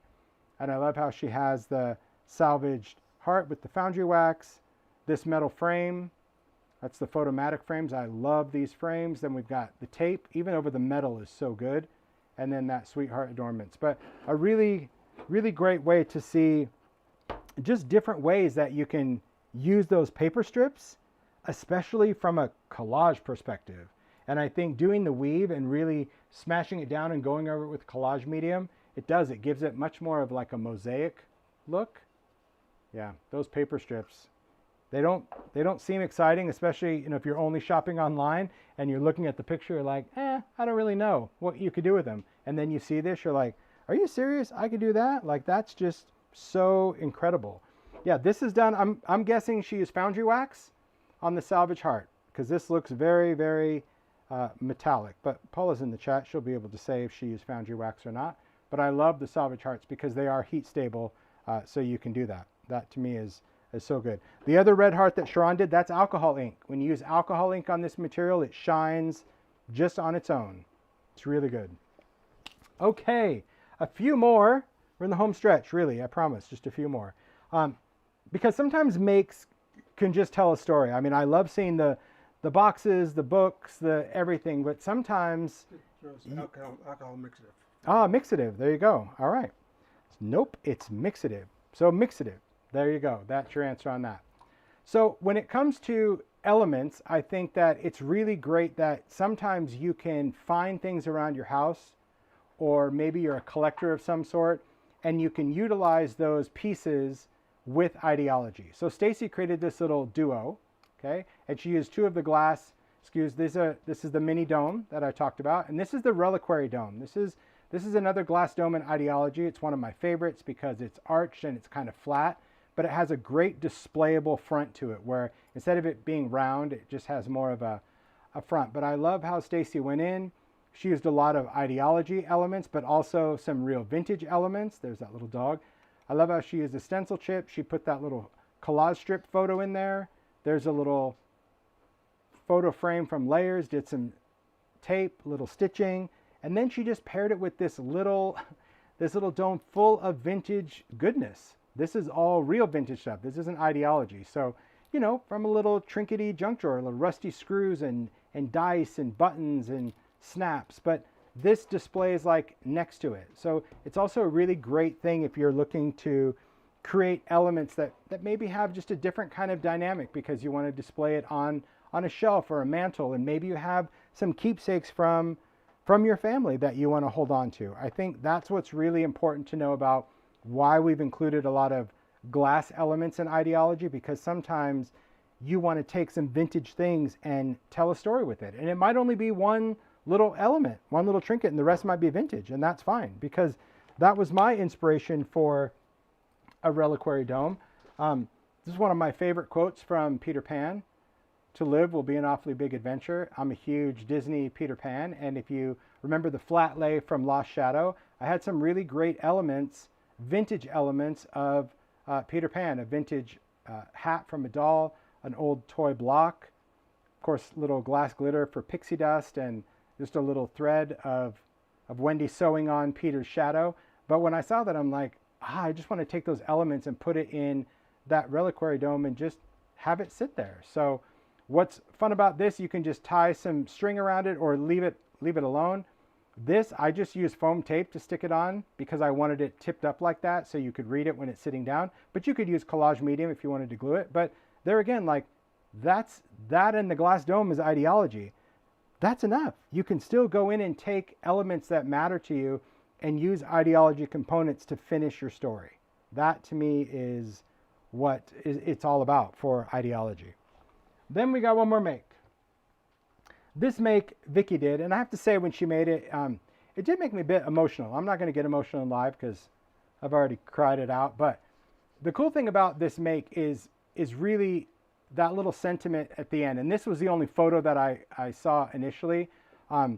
which was lesson 13. You make your own luck. And I think that is the best life lesson we can ever try to live out, which is sometimes things you don't think are going to go your way, and sometimes you think it's just not working out, or you're having a bad day or a bad time in life, or things just aren't working out. And creating your own luck is really what it's all about, because you need that. And I think that's really how I was in my whole creative journey. If you watch that talk that I did with Hero Arts and Jennifer and told a little of my story, I didn't start out knowing what I was going to do. It took a lot of luck, but it wasn't luck where I won something. It was luck that I created, that we worked hard for the last 20 years to take risks and take challenges and work hard to see this dream come to life. And Idea-ology really is one of those brands that came out of nowhere. It wasn't something that I was seeking. I started with Advantis by doing tin storage with Cropper Hopper. They were like big tin lunch boxes for ink pads, and Cropper Hopper was bought out by Advantis, and then Advantis was doing Heidi Swap at the time, and they're like, hey, would you ever want to do an embellishment line? I'm like, I don't know. I've got a lot of random ideas. And they're like, well, here's the deal. You bring us random ideas, and it's our job to bring those to life for you. And so when I saw this story, it really just, like, all the feels, I even got goosies, just all the feels about, like, this is really it. It's all these random things. Because when I see Vicki's box, I absolutely loved it. And it's so much randomness, but it's great little reminders about doing that, even down to, like, you know, these wishbones that we did. These were retired. I love these wishbones, but how it's the whole wish upon a star. Isn't that great? Just a great placement of those. I mean, these are long gone, and I probably still have like 10 jars of them, because I love that they did little wishbones for me years ago, and how she just incorporated all of these gears and elements and collage, and then did these marquees, also retired, but use these little marquees and put them in a dome. And then put that little pointy finger. I mean, seeing that pointy finger in ephemera and then seeing it go into a figure stand is just, it's cool. Because who would have thought to do figure stands? Well, this is where Idea-ology allows these dreams to flourish. And when Paula and I sit there and just envision these crazy things, to see them all come together, and individually, it's so random, it's hard to be engaged. But when you see it all together, you're like, wow, look what you can make with Idea-ology. Even down to like how she completely altered those stencil chips and made them look more like industrial metal than brass. I totally need to get the recipe for that. I'm not going to take any guesses. But I absolutely love the look of that. The little clover, the little bottles. So this really resonated with me. And lucky is a state of mind. So, you know, my advice to you is really just make your own luck. You really can. Like, whatever you want to do, you can make happen. And I think that this make is a great reminder of that, even down to where she just has those little screw heads just on that black craft stock. I remember that, where, you know, we did craft stock and Zoe Hillman's like, do a whole pack of black. And I had to sell that idea to Advantis. I'm like, we're going to do an entire pack of black paper. They're like, no, we're not. We're going to keep 2 sheets in the multi-pack. I'm like, yeah, but I think it would be a good idea. And to this day, we're still selling a pack of black paper. So, you know, that to me is where everything kind of comes together, and it resonates with me as a maker, that sometimes a make could actually evoke a total feel to stuff. So, all right. Great job, makers. Before I switch, I'm just going to do a quick demo, because I haven't been on long enough. Because you can. Because I can. Just to show you, because I think it's important just to kind of just share an idea, because, you know, there's only so many hours in the day, but I want to talk about this because honestly, I want this product to live longer than the others did. All right. So what we're talking about are the stencil chips. So the stencil chips, as I mentioned, they used to come in that bigger size. So just to kind of give you a size reference, this was the original size of those. And I'm going to say, if I go down and measure, what is that? That's like, it's 2.5 by just a little over 1 1/4. Okay, that's the size of that one. The minis, the tinies, you can see much, much smaller. And that is going to be about 1 3/4 inches by 1 inch. So scale-wise, really important. So if you have these in your stash, that's really great. But these little guys are very cool. But there's things you can do to these that you can manipulate. And the makers did a great job using grit paste and alcohol inks and all that. But there's something really interesting about the finish that's on these. Okay, the art, this grunge, is actually printed on. So these were scanned in from real vintage metal stencils, okay? And the idea was to have them shiny because we wanted them to be metallic. But you can do some really great things with these by actually altering them. You can take one of these and go from shiny to dull. So instead of it being totally shiny, it has this dull matte finish. But you can also completely grunge it up with ease. And you can make these so industrial and so cool with very little effort. So I'm going to take you through and talk real quick how we can do that. All right. Now, holds true for both sizes. I'm just going to demo on the newest one because that's what we have right now. I don't know if anybody still has these big ones in stock or not. But what I use is a mini folder. This is a mini 3D folder. This is, I think this is Foundry, I think is what it's called. So this came in 2 sizes. You could use the big one, but the big one is honestly too big of a scale for either size of these. So I like the mini 3D folder. I'm pretty sure this is still current. If not, check it out, whoever still has this in stock. But and like I said, even on the larger stencil chip, I just saw Simon put a link in the chat that they still have the original stencil chip. So this is the time that if you like it and you want both, because to me, if I was going to do a monogram on something, I'd like the big one still, but I have enough stock for me. So I use this mini one, and all you do is you take the stencil chip and you're going to place it in. But before I just put it in the folder, I want to take off. I know they look, I don't know if they look the same on camera. I'm going to look in my monitor and see. Oh no, you can, well, they're still very shiny, but this one has a gloss and this one is kind of a satin finish. I don't know if you can see the difference, okay? And here's how you take away this shine to this more matte metallic, if you will. All you need to do is heat it up with a heat tool, okay? So I'm going to take my heat tool. It could be an embossing gun, it could be the Ranger heat tool, and you're just going to heat it. And I'm going to get my little, because I'm going to try to do it in the camera. It doesn't take long, but I want to show how you can alter this. All right, a little grippy. Let's see if we can see it happen on camera. Let me get the best shine. There you go. Did you see it just change color? It's very quick. It just went from, see, this end is still really like shiny, and this one has more of that matte finish. It's hard to see on the camera. I'll tell you when it's happening. It just happened right now. Did you see it? Totally see it. Okay. I really watched it. So that's what it does. It's almost like this weird little finish, because these are just paper. It's just paper, but it's not chipboard, but it's not just regular paper. It's kind of in between. But the finish, because it is a metallic printed paper, when you heat it, it does something to the laminate on there. Let me see if I can get it again on camera. Because once you see it, it just happens.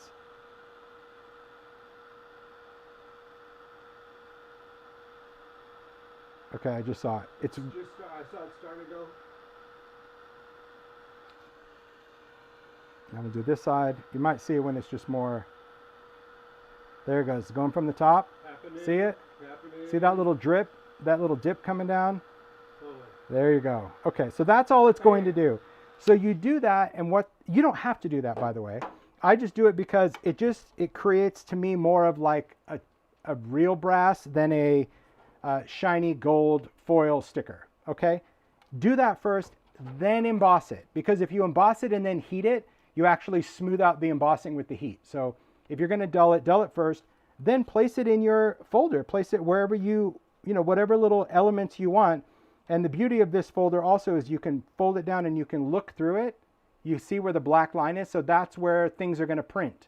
So like if you wanted that box to be a little bit more elevated right there, you can just move it down. Then you're going to run it through your machine. You only need to run, this one you only need to do 1 time. You don't need to do 3 times, which you can. But you're just going to run it through. And then what you'll get are all of these little embossed pieces. And just by themselves, they're very cool. So you could have all of these little embossed pieces and call it done. Okay? But grunging it, I think, is what really creates, I think, a little bit more industrial look. And there's many, many ingredients that you can use. You can use archival ink, rub it on, smush it around, wipe it off. That's going to give you the most subtle look. I'll show you what I mean by that. I can take archival, see how I just rub on the archival ink, let it dry, and that's what you're going to get. So it's just a very soft looking grunge, but it still makes it a little bit more blackened. You can use paint. Now paint is really intense. This is paint.